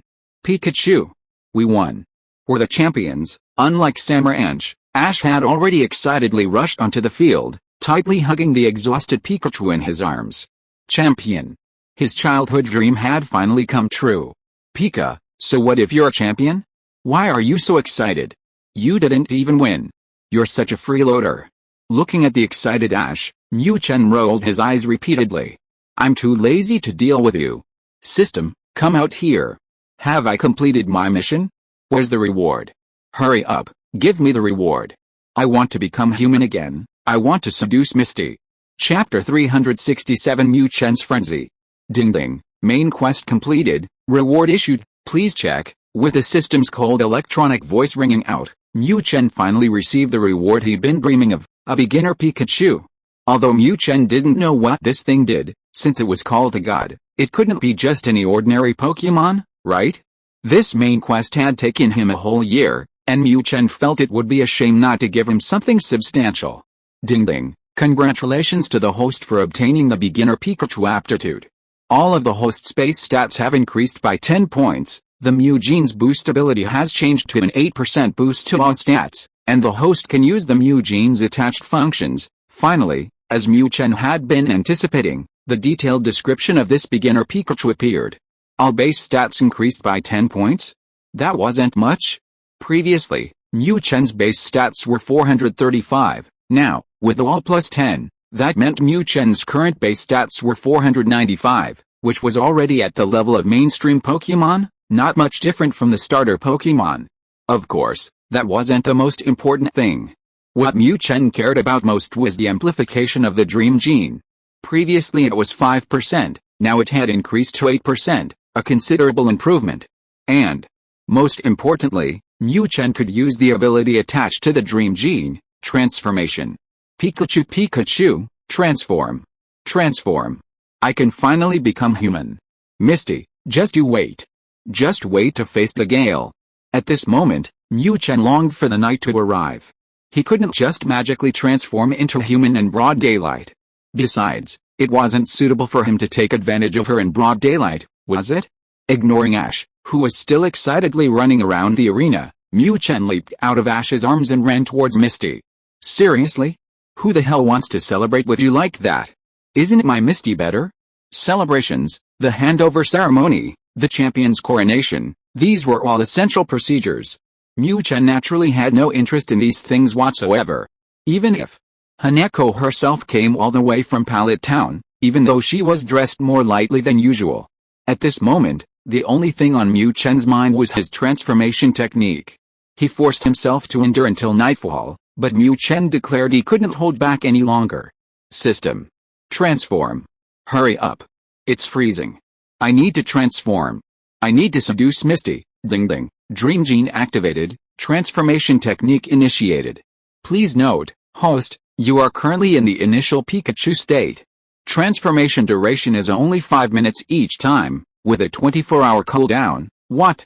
Are you kidding me? Full of anticipation, only to be met with this result, Mu Chen felt extremely hurt. This is ridiculous. My transformation technique. My grand plan to seduce her, 5 minutes? Do you think I'm a quick shooter? Besides, what the hell can you do in 5 minutes? I probably haven't even figured out what's going on with Misty yet, and the transformation is already over, okay? What does this mean? Are you trying to end this before it even begins? Is this some kind of cruel joke? Unfortunately, he couldn't fight against the system, especially with his small frame struggling against that ethereal entity. System, how can I extend the transformation time? Is it like Dynamax, through continuous use? Right now, Mu Chen's only hope was that the transformation, like Dynamax, would level up with repeated use. If that were the case, he could just transform as soon as his skill cooldown was over, transform every day, and then go build a relationship with Misty. Once the relationship was built up, what else was there to say? He could just seduce her anytime. Beep beep, please upgrade Pikachu's aptitude. Holy crap. Are you kidding me? It took me a year to get a basic Pikachu, and then it only lasted 5 minutes. Now, Increasing the transformation time requires upgrading this thing? Can't we even have a pleasant conversation? Mu Chen swore that if the system appeared in front of him, he'd unleash a 100,000 volt attack. Damn it, this system has so many useless things, I'm going to electrocute you. How do I upgrade? Can you just tell me all at once? Furious and with nowhere to vent his frustration, Mu Chen asked again. At least there was some hope. He just hoped the system was reliable and not some low-level system, otherwise, well, that would be a disaster. Fortunately, Mu Chen's worries didn't come true. Beep beep, please confirm, host, do you want to activate main quest 2? Sure enough. This time, Mu Chen wasn't surprised at all by the system's answer. Main quest 1 was a beginner-level Pikachu, so there must be 2, 3, and so on. Activate, activate, activate. Isn't that obvious? How can I happily live that shameless, blissful life with Xiaoxia if I don't activate it? When he first came to this world, Mu Chen didn't have such grand ambitions, he just wanted to take advantage of pretty girls. But, after a year of getting along, after all the hardships along the way, Mu Chen found that his heart was now filled with Xiaoxia. Other girls are a must-see, and he'd even take advantage of any opportunities to see them. However, Xiaoxia's position in his heart is irreplaceable. If Mu Chen is a king, then Xiaoxia can only be, and only be, his queen. Other girls, even those old women like Melodic? At most, they're just concubines. But Alice, the concubines fight their way through, while the queen can only watch. What kind of feeling is that? Others may not know, but Mu Chen himself is deeply hurt. And that's precisely why he's in such a hurry. Beep beep, main quest 2 is about to begin. Please prepare, host. After main quest 2 begins, the intrusion mode will be upgraded, completely detaching from the timeline. What the hell? What is this all about? Intrusion mode upgraded? That means that when we encounter Pokémon from other regions, they won't be those baby-level Pokémon anymore? I don't care about that. I can even beat legendary Pokémon now, what's there to be afraid of? But the question is, what the hell is this detachment from the timeline? Is it the original storyline of this world? That doesn't seem to matter either, right? Anyway, I haven't even watched the anime, who the hell knows what the original plot was all about? Mu Chen said that as long as he could quickly increase his human transformation time, everything else was acceptable. Beep beep, main quest 2 is about to start, please wait patiently, system upgrade in progress, I'll F your whole family. Mu Chen originally thought it would start right away. Who the hell would have thought that this would happen at the end? System upgrade? Upgrade my ass. Chapter 368 I haven't even started yet. Night fell, the celebrations finally ended, and Ash happily drifted off to sleep. However, our protagonist, Mu Chen, couldn't fall asleep no matter what. To transform or not to transform? This was a serious question. Although the transformation only lasted 5 minutes, he was genuinely unwilling to stay awake. Even if he couldn't do anything for 5 minutes, at least he wanted to see what he looked like as a human. Ideally, a handsome Prince Charming or something, but not his old look. If Xiaoxia saw him like that, it would definitely be a major turn-off. Mu Chen wasn't stupid. In this anime world, almost everyone was handsome or beautiful. If he were to undergo a drastic transformation, he'd be undeniably unconventional, and no one would even be interested. Mu Chen knew Xiaoxia very well. Aside from the deep bond they shared, everything else about this girl was perfectly normal. Xiaoxia loved all beautiful things, including handsome men. Therefore, Mu Chen was naturally full of anticipation in order to push it down more smoothly. However, since the dream gene did not belong to him, Mu Chen had no control over the transformation. In other words, what he would become was entirely up to his mood. After some hesitation, Mu Chen finally made a decision. Transform. How could he be satisfied without transforming? Even if he did nothing else today, he wanted to see what he would look like after transforming. System, transform for me. Having made his decision, Mu Chen's eyes were filled with determination. Whatever, transform, hurry up and transform, won't I be better than Pikachu after transforming? Beep beep, transformation activated, target, human. With the system's electronic voice, Mu Chen felt a dizziness in his brain. Then, a dazzling light flashed, and the original Pikachu had disappeared. Where Pikachu had stood, now stood a young man of about 20 years old, with thick, golden hair similar to Pikachu's fur, a handsome face like a two-dimensional male protagonist, and a well-proportioned height of 1.8 meters. Ha ha ha. I've transformed. I'm finally human again. Although he couldn't see his transformed appearance yet, just looking at his hands made Mu Chen almost jump for joy. Human. After enduring a year, he had finally become human again. Only in loss do we know appreciation. Pikachu was great, but nothing made Mu Chen feel as comfortable as being human. He was, after all, a human. Looking down, Mu Chen embarrassingly discovered he was completely naked, without even a piece of clothing to cover himself. Thankfully, it was the middle of the night, and he was outside Xiaoxia's room, otherwise, he might have been arrested as a pervert. Slightly embarrassed, Mu Chen quickly checked his body. This system is incredibly lousy. If it were to lose even a few crucial parts, I'd be devastated. Fortunately, Mu Chen saw his little Mu Chen, still as upright and robust as ever. However, in his excitement, Mu Chen didn't notice the light coming from Xiaoxia's room. The noise outside naturally woke Xiaoxia, who wasn't sleeping soundly. Pikachu? Is that you? What are you doing? Why is it so big, so handsome, still half asleep? Xiaoxia pushed open the door. Standing before her was, of course, Mu Chen, now transformed into a two-dimensional protagonist. Seeing such a handsome, mature man before her, Xiaoxia instinctively blushed. However, upon closer inspection, Xiaoxia immediately let out a scream. Then, without any resistance, Xiaoxia lay flat on the floor. Of course, Xiaoxia wasn't just seeing a handsome guy and being unable to resist, intending to offer herself to him. All of this was because Xiaoxia saw Mu Chen standing erect after he activated his Dynamax form. As a girl, and one who had never seen anything like it before, how could Xiaoxia not be terrified by seeing something so exaggeratedly large? Pikachu? Holy crap, I've messed up. Although he had become human, Mu Chen was used to calling out Pikachu Pikachu, and instinctively added the word. Looking at Xiaoxia lying stiffly on the ground, unconscious, Mu Chen was dumbfounded. Damn it! Xiaoxia. You're usually a deep sleeper, why are you awake today? Oh no. I've been cheated. I've been seen naked by you first. Of course, whether he was naked or not wasn't important at this moment. What was most important to Mu Chen was how to deal with Xiaoxia.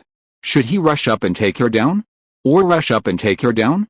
After a few seconds of hesitation, Mu Chen finally made his choice.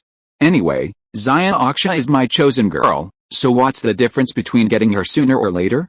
If she were conscious, there would be no need to cultivate a relationship, but now that she's unconscious, there's no need to cultivate one at all. Isn't it wonderful to get it all in one go? At most, I'll have to coax her a bit later.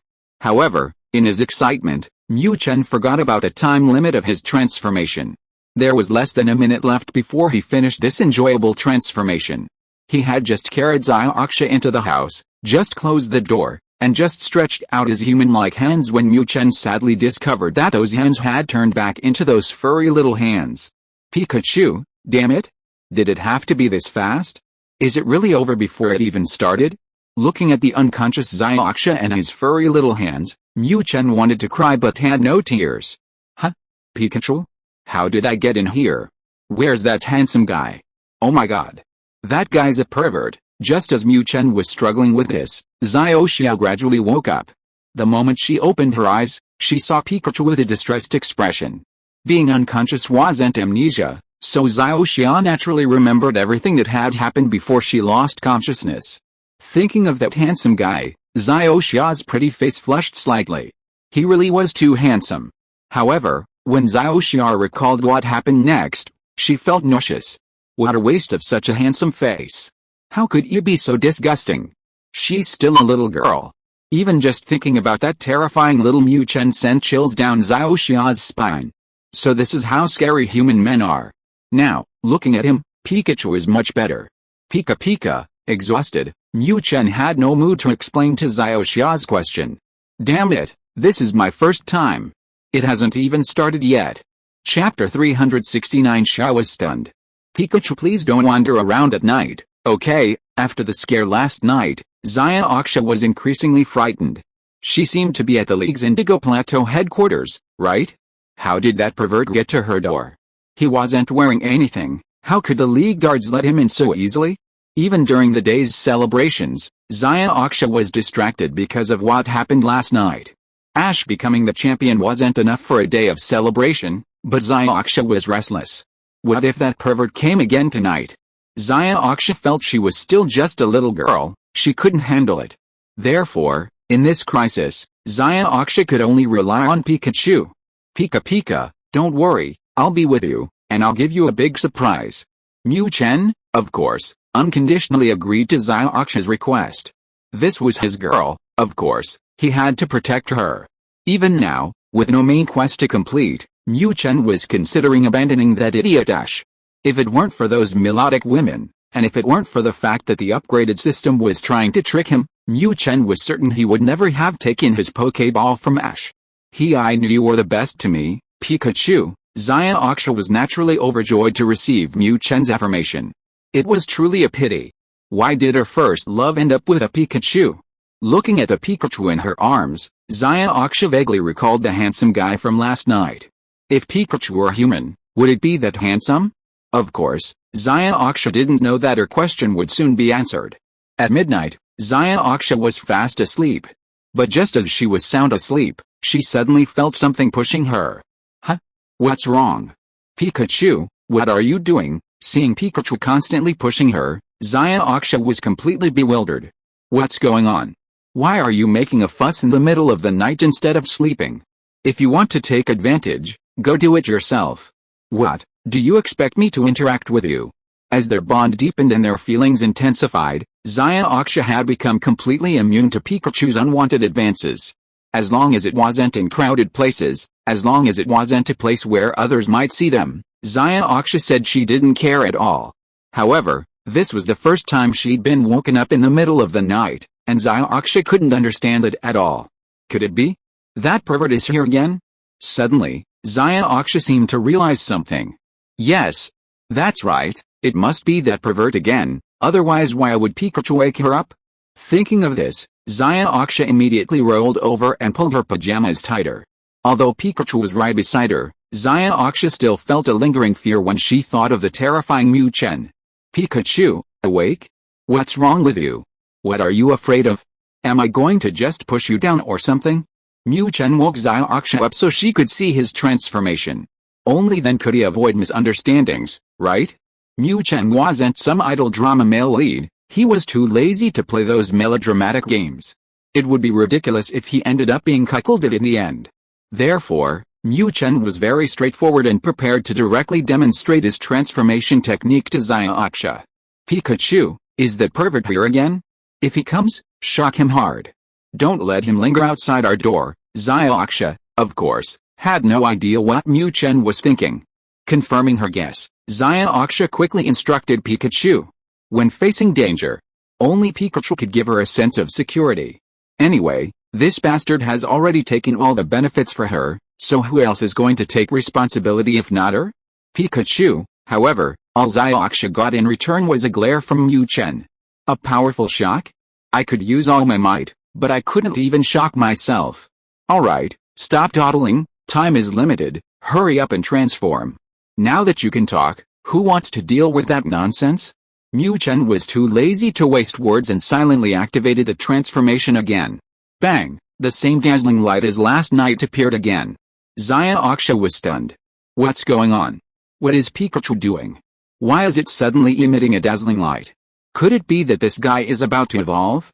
Just thinking about this possibility gave Zaya Aksha a headache. Pikachu is okay, it's small and not tiring to carry. As for Raichu, just thinking about that mountain of flesh, Zaya Aksha knew she definitely couldn't carry it. However, before Zaya Aksha could think any further, the dazzling light around Pikachu gradually dissipated. Seeing the figure appear where Pikachu had been after the light faded, Zaya Aksha nearly fainted again. Ah! You! Don't come any closer. Who are you? Where's Pikachu? What did you do to it? Looking at the familiar figure, Zaya Aksha nervously backed away. Good heavens! How could it be that pervert from last night? Where's Pikachu? Why is it gone? And this pervert has appeared instead? Could it be? In that instant, Zaya Aksha thought of a possibility. She seemed to have heard that a very, very small number of Pokémon possess the ability to transform into humans. But the question was, could Pikachu, Such a common, cheap Pokemon found everywhere, be considered one of those rare beings? Zaya-Aksha had absolute doubt about it. Pika. Tui. Pika my ass. Seeing Zaya-Aksha's bewildered expression, Mu Chen instinctively wanted to greet her.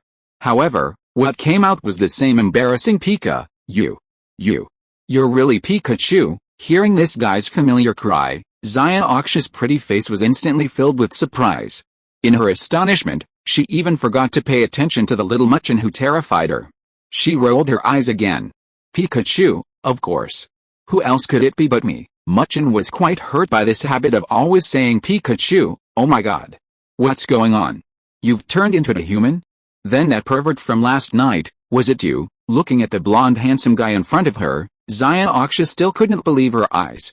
Chapter 370 Zaya-Aksha's decision. Slap. Mu Chen was deeply hurt.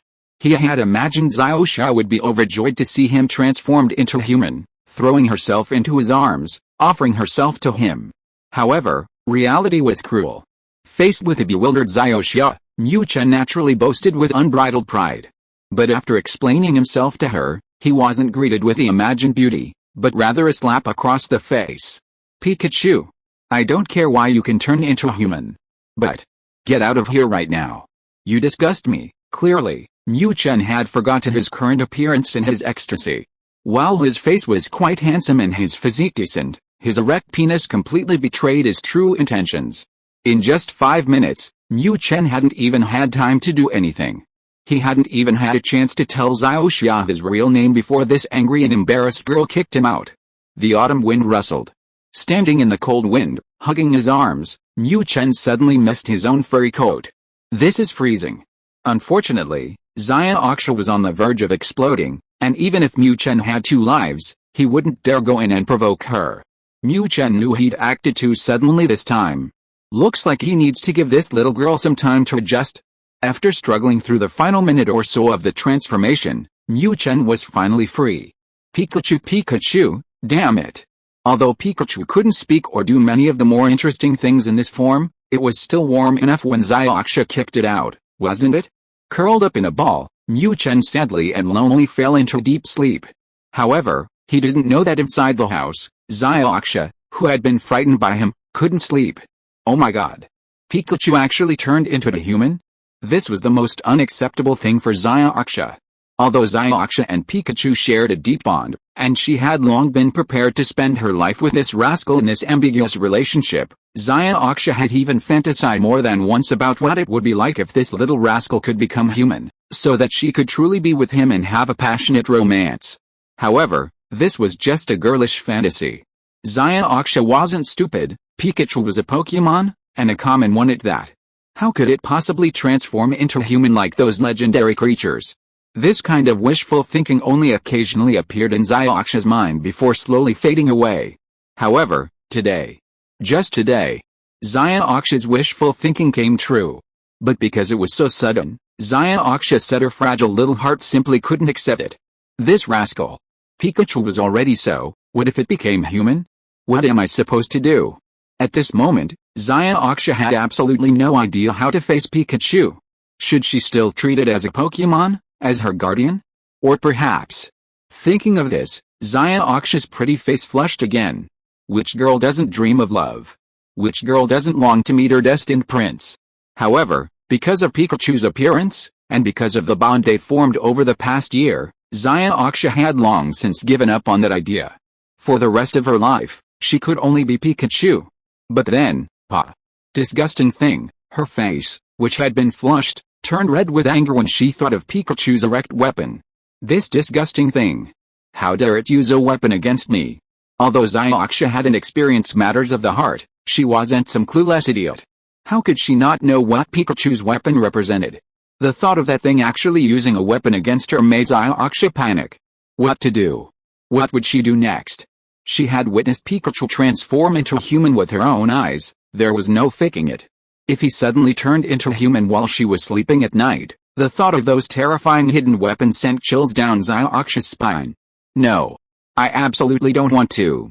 Zaya-Aksha declared, although she had long since accepted Pikachu in her heart, and although she had already been taken advantage of to the fullest extent possible. She had already considered this bastard her other half. But this is Pikachu. Not this blonde handsome guy.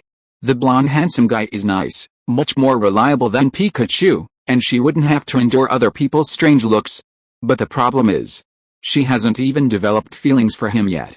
This isn't Pikachu, where taking advantage is one thing. Aksha knew that this guy could become human, which meant he was capable of a real romantic relationship with her. Unlike Pikachu form. In Mu Chen's human form, let alone developing further physical contact, even just being occasionally taken advantage of as before was unacceptable to Aksha. These are completely different concepts. Unfortunately, the fact that Pikachu can transform into human cannot be changed, leaving Misty with only two choices. Either she completely severed ties with Pikachu, leaving Ash and Pikachu forever, never to see each other again. However, Misty knows this is unrealistic. Leaving aside how much that bastard Pikachu has taken advantage of her, her heart only holds Pikachu, and there's no room for anyone else. Even the blonde handsome guy Pikachu transforms into. Misty admits that before meeting Pikachu, she would have been completely smitten. But because of Pikachu, she was only momentarily amazed at their first meeting. Leaving is impossible, so Misty only has one choice left, accept Pikachu, accept the fact that he can become human. Then, naturally, she'll have a passionate romance with him, cultivating their relationship before considering anything else. After all, this was a human, not the Pikachu that Aksha had already accepted in her heart. You little rascal. Don't even think about taking advantage of me again. Want to take advantage? Then we'll have to start building our relationship again. Having made her decision, Aksha's confused eyes hardened. From now on, Aksha would absolutely not give this rascal the chance to take advantage of her. Not even in Pikachu form. Who told this rascal to be able to transform into a human? Chapter 371 Ash's new mission. Ash, as the league champion, you not only need to enjoy the privileges of a champion, but also fulfill the responsibilities of one. The jubilant phase of being the champion had finally passed. Ash had officially entered the upper echelons of the league. Although, in reality, he was just a figurehead. Looking at the excited Ash, Agatha Christie, with a stern expression, was explaining the tasks the league had assigned him. Normally, the champion is above the Elite Four. However, the Kanto region's champion had long been sidelined. Even Samaranch couldn't do it, let alone a newly appointed Ash. Don't worry, Agatha Christie. Just give me any tasks. Still excited, Ash wouldn't refuse any task. In his view, he had become the Kanto region's champion, and Kanto's affairs were his affairs. Pikachu, however, the situation was different. While Ash was incredibly excited, Mu Chen was extremely frustrated. What the hell happened? What's wrong with Misty? Why won't she even give me a hug? Everything was fine before, but after his amazing transformation, Aksha seemed like a different person. While she wasn't exactly distant, the idea of a hug or a squeeze with her little arms like before was out of the question. Little did Mu Chen know that now that he could transform into a human, Aksha absolutely couldn't accept his little arms. Whenever Mu Chen stretched out those little arms, Aksha's mind immediately conjured up images of that handsome blonde guy. It was a completely different feeling. Therefore, Aksha was determined to rebuild her relationship with Mu Chen. As for why she wouldn't hug him or even acknowledge him, well, Aksha is a girl, after all. Doesn't she feel shy? At least let her get through this adjustment period and fully accept it emotionally before anything else, right? However, Aksha didn't directly tell Mu Chen these thoughts. This meant that Mu Chen didn't even have the chance to transform into a human again and talk to Aksha. After 2 tragic days, Ash, whose celebrations had ended, received his first mission since taking office. As Ash's Pokémon, Mu Chen wanted to quit, but considering the still upgrading system, he could only helplessly endure it. Damn it, who knew if that lousy system's second main quest was related to this idiot? What if he killed this idiot? What would happen to his main quest? How he very good. Our league needs a champion as energetic as you. Looking at Ash's enthusiastic face, Agatha Christie smiled. This idiot, so easy to fool. Our league has received intelligence that Team Rocket is currently conducting a terrifying and evil research project on a deserted island. Your mission is to set off tomorrow, infiltrate this deserted island, and find out what kind of research Team Rocket is conducting, and whether it poses any threat to our league. The island was real, and Team Rocket was real. However, Agatha Christie's intention in this infiltration was to send Ash, this idiot, to confront Team Rocket. While Ash battles Team Rocket, Agatha Christie plans a sneak attack, killing Ash, that idiot, on a deserted island. Then she can pin the blame on Team Rocket, who would know it was Agatha Christie? As for Pikachu? That's easy to explain too. Champion Ash fought against the evil Team Rocket to protect the League, ultimately dying. His Pikachu was rescued by Agatha Christie, who was traveling afterward, and became her Pokémon.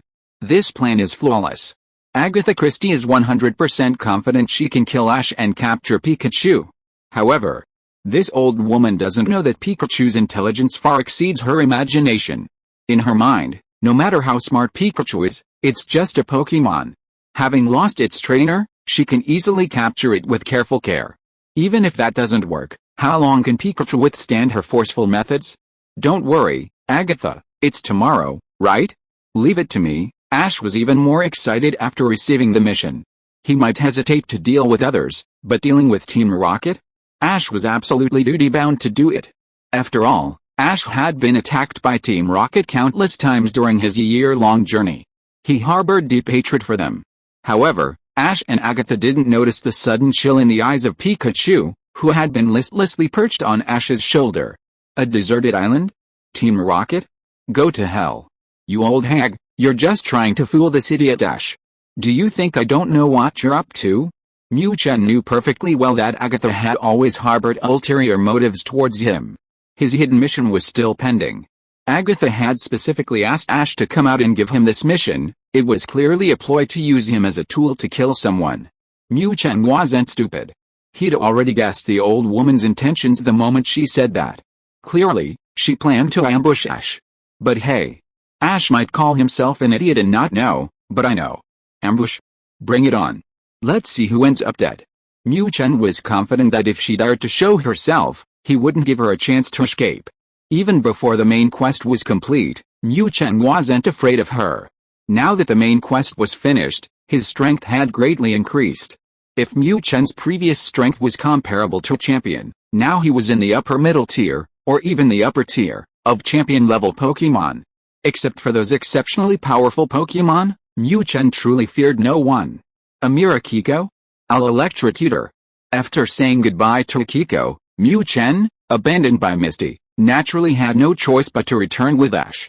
However, as night fell, Ash received a guest, and Mu Chen also received a guest. Ash's guest was Lance, who wanted to recruit him. Because he was unaware of Agatha's plans, Lance hadn't expected Ash to be in danger.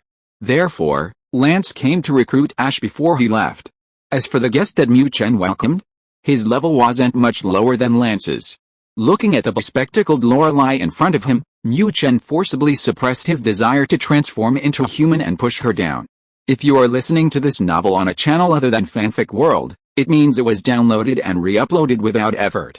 We warmly invite you to visit our channel, Fanfic World. There you will find the original version of this story and many other novels of various genres. We look forward to seeing you dive into a world of incredible novels. Chapter 372, Heading to the Mission Location. Ah. Lord Lance, you're too kind. Ash was completely bewildered by Lance's gifts. Why was he being given so many presents? As for Lance's vague talk about factions and allegiances, Ash didn't understand a word. Haha, you're already the champion of our Kanto region, so you deserve these things. Logically, the League should also help you with your accommodation, but time is too short, so we'll have to wait until you return from your mission. Seeing Ash's lack of interest in the valuable items, Lance felt helpless. This kid, he really doesn't act without a clear objective. Seeing that Ash didn't show any surprise at the priceless gifts, Lance misunderstood again. Looks like the accommodation prepared for him needs to be ready soon, and then some beautiful women need to be arranged too. This kid's appetite is really big. Lance had assumed that Ash would at least show some reaction after presenting such a generous gift. However, Lance had no idea.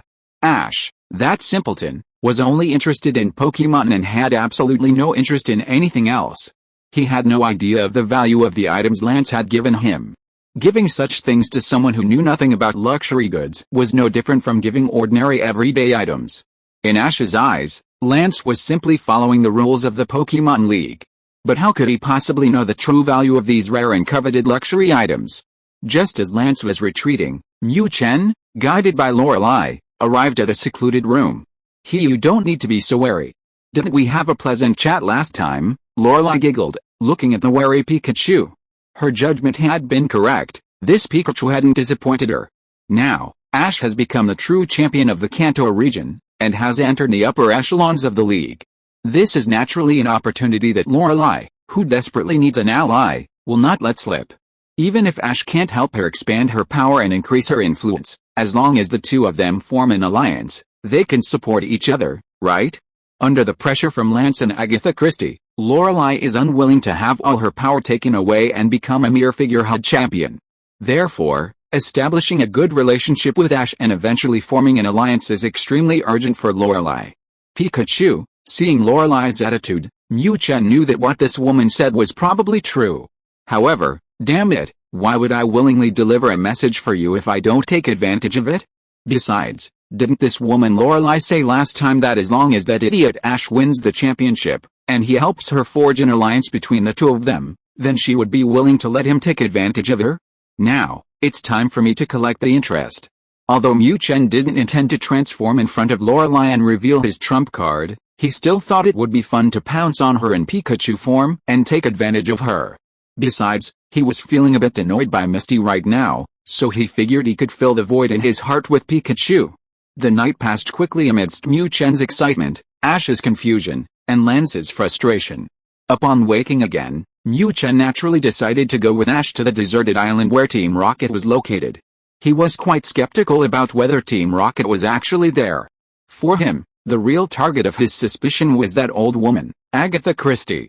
As for Misty, the little girl didn't come along. Because of some unspeakable events, seeing Pikachu still reminded Misty of the terrifying things she had seen the previous 2 nights. Although Pikachu looked cool in human form, Misty felt she needed time to process the trauma of that terrifying thing. Therefore, this mission trip only involved Ash and Pikachu. However, as Mu Chen and Ash boarded the helicopter prepared by the League and headed towards the deserted island, the system's electronic voice suddenly sounded in his mind again. Beep beep, random mission activated. Young man, how have you been doing lately? Due to the League tournament, this system temporarily cancelled random missions. Now that the League tournament is over, random missions are back. So, continue to complete random missions and continue to strengthen your abilities. Mission requirement: protect Ash's safe evacuation from the deserted island. Mission reward: unknown. Failure penalty: if you cannot evacuate, you will never have the chance to leave. What? The sudden system voice immediately confused Mu Chen. Holy crap! What's going on? Why is there another random mission? Wasn't this system supposed to be upgrading? And what's with this mission? It wants me to protect that idiot Ash from the deserted island? This isn't right. Wasn't the hidden mission about Agatha Christie? How come a random mission has appeared again? Through observation over this period, Mu Chen had roughly confirmed the target of this hidden mission. Clearly, Lance was using a gentle approach, meaning there would be no direct conflict.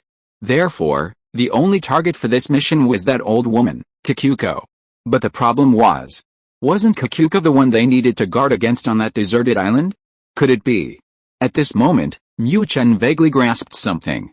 Could it be? Team Rocket really was on that deserted island? Holy crap! No way? He had to deal with Team Rocket and also guard against Kikuko? Did they think he was Superman? Through the system's mission prompts, Mu Chen finally understood the pressure and risks he would face on this journey. Clearly, this wasn't just about dealing with Kikuko. System. Get out here. Aren't you upgrading? Are you done? Now, knowing the danger ahead, Mu Chen only wanted to know one thing: had the system truly upgraded successfully? If it had, what was the new main mission? Furthermore, after the upgrade, will the system be able to offer me any assistance? However, the system coldly ignored Mu Chen's question. Chapter 373: Uninhabited Island. Pikachu, now it's just the two of us. Having left the League's helicopter, Ash and Mu Chen arrived at the edge of the target deserted island. Suspecting Team Rocket was conducting research there, the League wouldn't rashly send a helicopter directly above the island. That would be telling Team Rocket, "We're here to challenge you again." Everything proceeded according to plan. However, unbeknownst to everyone, after the helicopter left, Agatha Christie also left the Indigo Plateau with all her main Pokémon. Pikachu, looking at the silent deserted island before him, Mu Chen also wore a tense expression. He had initially thought this was an ambush site set up by Agatha Christie. But, after receiving system notifications, Mu Chen had a rough idea. Clearly, Team Rocket was indeed present on this deserted island. Now, Mu Chen's enemy wasn't just Agatha Christie, but also the unknown Team Rocket. Just as Ash and Pikachu stepped onto the deserted island, inside a hidden valley. Still not working? Damn it. Useless. All of you are useless. Looking at Mewtwo submerged in nutrient solution, Giovanni was unusually furious. Why? Wasn't Mewtwo already successfully developed? Why was it going out of control? Yes, Mewtwo was showing signs of losing control. When Mewtwo was first developed, it could indeed completely obey Giovanni's commands thanks to the exoskeleton armor. However, as time passed, as Mewtwo's power increased, and as its intelligence grew, the exoskeleton armor gradually became unable to control its actions. After 2 incidents of disobeying Giovanni's commands, Giovanni had no choice but to gather Team Rocket's experts to capture it. Ultimately, Giovanni transported Mewtwo to Team Rocket's secret base, allowing the scientists to research how to control it again. Because of this, Giovanni even temporarily abandoned the capture of Pikachu and the infiltration and occupation of the Johto region and other areas. All of this was because Mewtwo. It was Giovanni's last important Pokémon. Only by witnessing Mewtwo's abilities could one understand just how terrifying this creature truly was. Giovanni believed that once he could fully control Mewtwo, and with its support in conjunction with his main Pokémon, Beedrill, even the Kanto League would be unable to stop him. However, just as Giovanni was focused on urging the scientists to quickly develop a method to control Mewtwo, the early warning system they had set up around the island suddenly sounded a piercing alarm. Someone's here? Damn it. Randall, go check if any little mice have gotten in. Having received the warning, Giovanni naturally understood. Clearly, outsiders had appeared on his deserted island. This deserted island had no resources, not even wild Pokémon. Traveling trainers would never choose to come here. Therefore, the only possibility remained, the League. Giovanni didn't even need to think about it carefully to be certain. Those who came to this deserted island were undoubtedly investigators sent by the League or some other little mice. And their purpose? Naturally, they had discovered Team Rocket's activities here and sent people to investigate. At this moment, Giovanni hadn't expected that the League had indeed sent someone, but this person. Yes, sir. Just wait and see, I'll drag that League rat out for you. Giovanni didn't even know who the person was, and Random, one of his Elite Four members, was even less aware. Among the Team Rocket Elite Four, Lance, who had long since died, was the most cunning.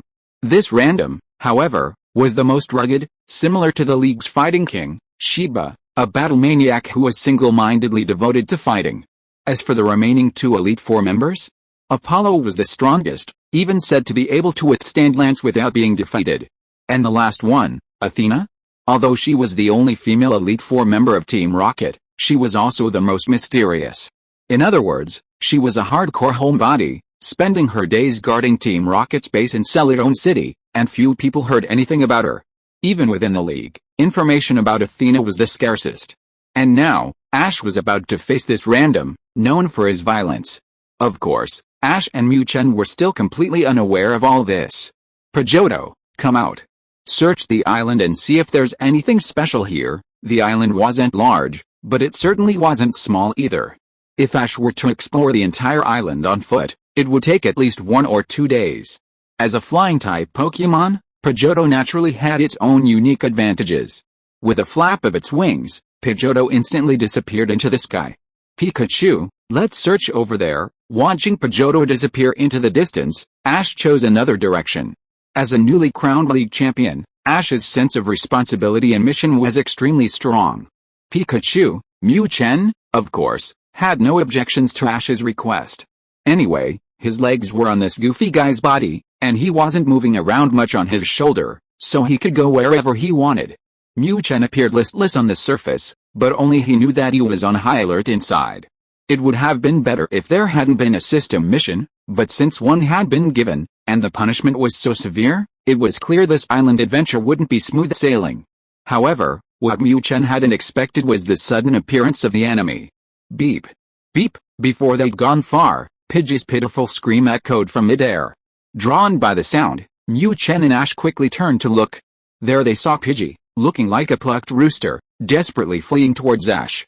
Behind it, a gigantic Crobat was tearing at it relentlessly. Damn it! Team Rocket is here. Seeing Pidgey's miserable state and the Crobat behind it, Ash immediately made his judgment. Team Rocket members mostly used Pokémon like Arbok, Coughing, and Zubat.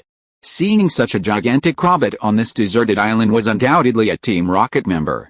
Chapter 374 Random. Kid? So you're the little mouse sent by the League? Since you dare to set foot on Team Rocket's territory, you'd better be prepared to face death. The Crobat's owner was none other than Random, one of Team Rocket's Elite Four. As Crobat spotted the Pidgeotto spinning aimlessly in the air, Random naturally found his target. However, this burly fellow didn't recognize Ash. There was no way around it. Team Rocket had been completely focused on dealing with Mewtwo's out-of-control situation lately, so they had no time to pay attention to the League's tournament. They all knew that the League had a new champion named Ash. Even Giovanni, the leader, probably knew that this champion Ash was undoubtedly his target. Putting aside everything else, his Pikachu is still very powerful. As long as that little thing continued its rapid growth without interference, winning the championship wasn't impossible. However, that wasn't the case. Giovanni knew, but Random didn't. He and Ash had never met. Even in the previous operations against Ash, Random hadn't participated. Therefore, now that the two had met, he had no idea that this kid was the very Ash that their boss, Giovanni, was so worried about. Damn Team Rocket, I've been looking for you. Random didn't recognize Ash, and Ash certainly didn't recognize him either. He looked muscular, but so what? In this world, aside from a very few individuals, most battles still relied on Pokémon. HMPH. Crobat, attack. Use Cross Poison. Too lazy to waste words with Ash, Random directly commanded the Crobat hovering above him to attack. Pikachu, let's fight. Use Thunderbolt. Crobat attacked, and Ash, of course, wouldn't back down. Pikachu, Ash wasn't going to back down, and Random was even more merciless. Crobat. I don't know how many of these bastards I've electrocuted. No doubt about it, one Thunderbolt and you're done. Zzzzz. A bolt of electricity flashed. In an instant, a bolt of electricity as thick as an arm shot out from Mu Chen's cheeks, striking the Crobat that was charging towards him. Having completed the main quest, Mu Chen's strength had increased significantly again. Its base stats had reached 495, not inferior to those of the starter Pokémon. As for its evolved form, Raichu, that trash only had 475, far inferior to Mu Chen's current strength. Moreover, the Mu Gene boost had also been increased after Pikachu completed the main quest. Previously it was 5%, now it had also increased to 8%. Although it was only 3%, the effect of this boost was not to be underestimated. Cough. Caught off guard, Crobat, having taken the full force of Pikachu's 100,000-volt attack, let out a pitiful cry. Just like the Pidgey that had been brutally defeated by it before. What? How is this possible? Crobat was one of Random's main Pokémon. Even if it couldn't defeat those Elite Four level Pokémon, it wouldn't be easily defeated. But now? One Thunderbolt and it was basically annihilated? Looking at the Crobat lying on the ground, convulsing from the electric shock, Random was completely dumbfounded. Pikachu, holy crap. That powerful? Of course, Random wasn't the only one dumbfounded.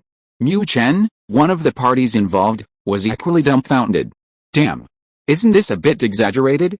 Is it that brutal? Others might not know, but Mu Chen knew perfectly well. He had used Thunderbolt on a whim. Charging was out of the question, he hadn't even prepared for the most basic charging. To achieve this effect with a single, instant Thunderbolt, Mu Chen was extremely satisfied. Damn. This is the kind of output that matches my status, okay? Thinking back to when he first came into this world, when all he could do was use an electric shock that couldn't even kill a bug, Mu Chen was filled with pride. HMPH. I'm a genius. Who can compare to this progress? Who dares to compare, damn it? You wretched brat, I underestimated you. But now, you're going to die. Go. Nidoking. Golem. Machamp, one of his main Pokémon was instantly electrocuted, and the enraged Random abandoned his contempt. After a brief moment of shock, Random summoned 3 powerful Pokemon in one go. Damn Team Rocket, don't think I'm afraid of you. Melodic, Gardevoir, you two come out too. Seeing Random switch to group battle, Ash didn't hesitate either. Shanna, I know. With Ash's summons, Mu Chen's 2 long-absent old women appeared before him one after the other. Kid, who are you anyway? If Pikachu is this powerful, Gardevoir and Melodic seem much stronger than Pikachu, right? Seeing the 2 Pokemon Ash summoned, Random panicked. Holy crap! Who the hell is this guy? So powerful? Pikachu easily defeated my Crobat. What about Melodic and Gardevoir? If this fights, do you think I can win? Putting everything else aside, just in terms of type advantage, he's completely outmatched by Ash. Golem against Melodic is doomed. Machamp, a fighting-type Pokemon, is also vulnerable to Psychic-type attacks. And then there's Nidoking, even if it can defeat Pikachu, so what? Because of Pikachu's strength, Random clearly had a huge misunderstanding about Ash. However, little did he know that Ash's Melodic and Gardevoir were just for show. HMPH. You evil Team Rocket, accept the league's punishment. I, Ash, am the current league champion. Having fought so hard to win the championship, Ash certainly wouldn't resort to hiding his strength or playing dumb. That's not Ash's style. What? You're Ash. Random had certainly heard of Ash's name before, but he hadn't connected this kid with a real Ash. Now, after hearing Ash announce himself, Random was more pleased than surprised. Holy crap. That scared the hell out of me. Random knew a little about Ash. This guy's only strength is Pikachu. You know, Team Rocket had already discussed this kid internally. Random might have been afraid of others, but Ash? Hell. Chapter 375 Taking Down Nidoking. Golem, use Rollout. You deal with Gardevoir. Nidoking, use Fire Punch. Pikachu's in your hands. Machamp, charge in and use Seismic Toss to hold off Melodic. If he didn't know Ash's identity, Random might have been afraid of the 2 Pokemon Ash summoned. But after confirming this goofball's identity, Random's fear vanished. It's just a powerful Pikachu, right? My Golem and Nidoking are both ground-type. What can Pikachu do? As long as he can hold off Melodic, the water-type Pokemon that poses the biggest threat, Random is absolutely confident he can defeat Ash in this battle. Their boss, Giovanni, has a very high bounty on this Pikachu. The thought of receiving a reward from his boss makes Random even happier. Who would have thought that such a reward would be delivered right to your doorstep? Damn it. Melodic, use Water Pulse. Gardevoir, use Teleport to dodge Golem's attack, then use Psychic to counterattack. Pikachu, that Nidoking is yours. Having lost the initiative to Random, Ash could only passively choose to counterattack. Of course, thanks to his accumulated battle experience, Ash wasn't completely overwhelmed by Random's attacks. As for Pikachu, Ash might be a bit slow, but it wasn't stupid. Ash had a pretty good idea of how intelligent Pikachu was. In this kind of battle, it was better to let the unruly Pikachu do its own thing than to waste his energy commanding it. Pika, of course, Mu Chen wouldn't object to Ash's request. This slowpoke had finally become smart. Without a word, facing the charging Nidoking, Mu Chen decisively activated his agility. This beast wasn't afraid of electricity, and Mu Chen didn't want to engage in melee combat, so he could only temporarily dodge its attacks. Nidoking, a powerful punch was dodged, and Nidoking was clearly furious. Pikachu, what the hell are you yelling about? Take this mystic power. Standing on a barren patch of land, Mu Chen decisively unleashed a mystic power at Nidoking. This thing was a poison ground type, and the ground type mystic power dealt considerable damage. Ground type is super effective against poison. What? Nidoking, watch out for Pikachu's attack. Use Dig. Random's attention was mostly focused on the other 2 Pokemon. His plan was to deal with Ash's other 2 Pokemon first, and then handle Pikachu. Who would have thought this guy could use a ground-type special attack? Seeing the mystic power unleashed, Random knew things were going badly.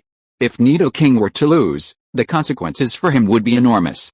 Therefore, Random had to temporarily set aside his attention on the other battlefield and focus on Nidoking's side. However, it was precisely because of this that Random gave Ash a chance to catch his breath.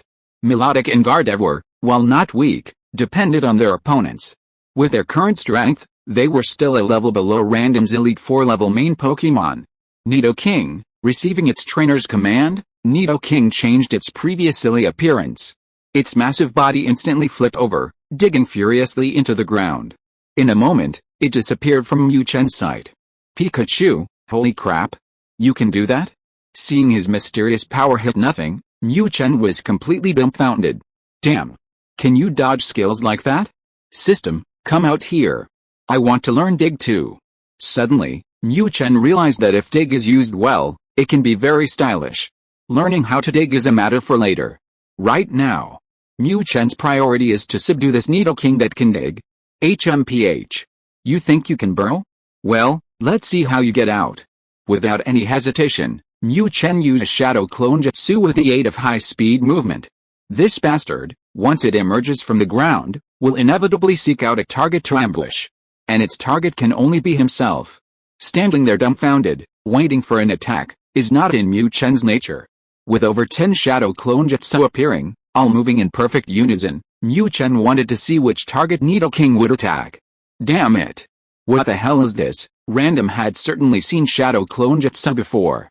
But with so many, and their movements completely identical, making it impossible to distinguish the real from the fake, Random was in an awkward position. Nidoking wouldn't stay underground for long, but if it emerged, which one should it attack? Nidoking. Just as Random was struggling with this dilemma, Nidoking couldn't hold back any longer. Damn it! Breathing underground is incredibly difficult. I'm not some underground Pokémon. You think I'm going to suffocate if you don't give me a command? Without a word, Nidoking burst out of the ground and launched a ferocious attack on a nearby Pikachu. But it wasn't a soft attack, it was fake. Pikachu, having waited for a long time, Mu Chen certainly wouldn't give this idiot a second chance to dive underground. Nidoking, a mysterious power was unleashed, and Nidoking collapsed to the ground with a painful roar. Now that Mu Chen's special attack had greatly increased, and he had even used a type-specific attack, how could Nidoking, whose special defense was already low, possibly withstand it? Nidoking. Damn it, seeing that Nidoking had basically lost its fighting ability after being hit by a mysterious power, Random panicked even more. Damn it? Is it really that exaggerated? I'm a champion, after all. Even if I'm the weakest among the champions, the difference shouldn't be this huge, right? However, how could Random know? Before receiving the main quest rewards, Mu Chen could go toe-to-toe with the Elite Four members. Now, with his strength greatly increased, how could he, a mere bottom of the barrel among the Elite Four members, possibly be a match for him? Pikachu, HMPH. Now that Nidoking is down, shouldn't I go help my girls?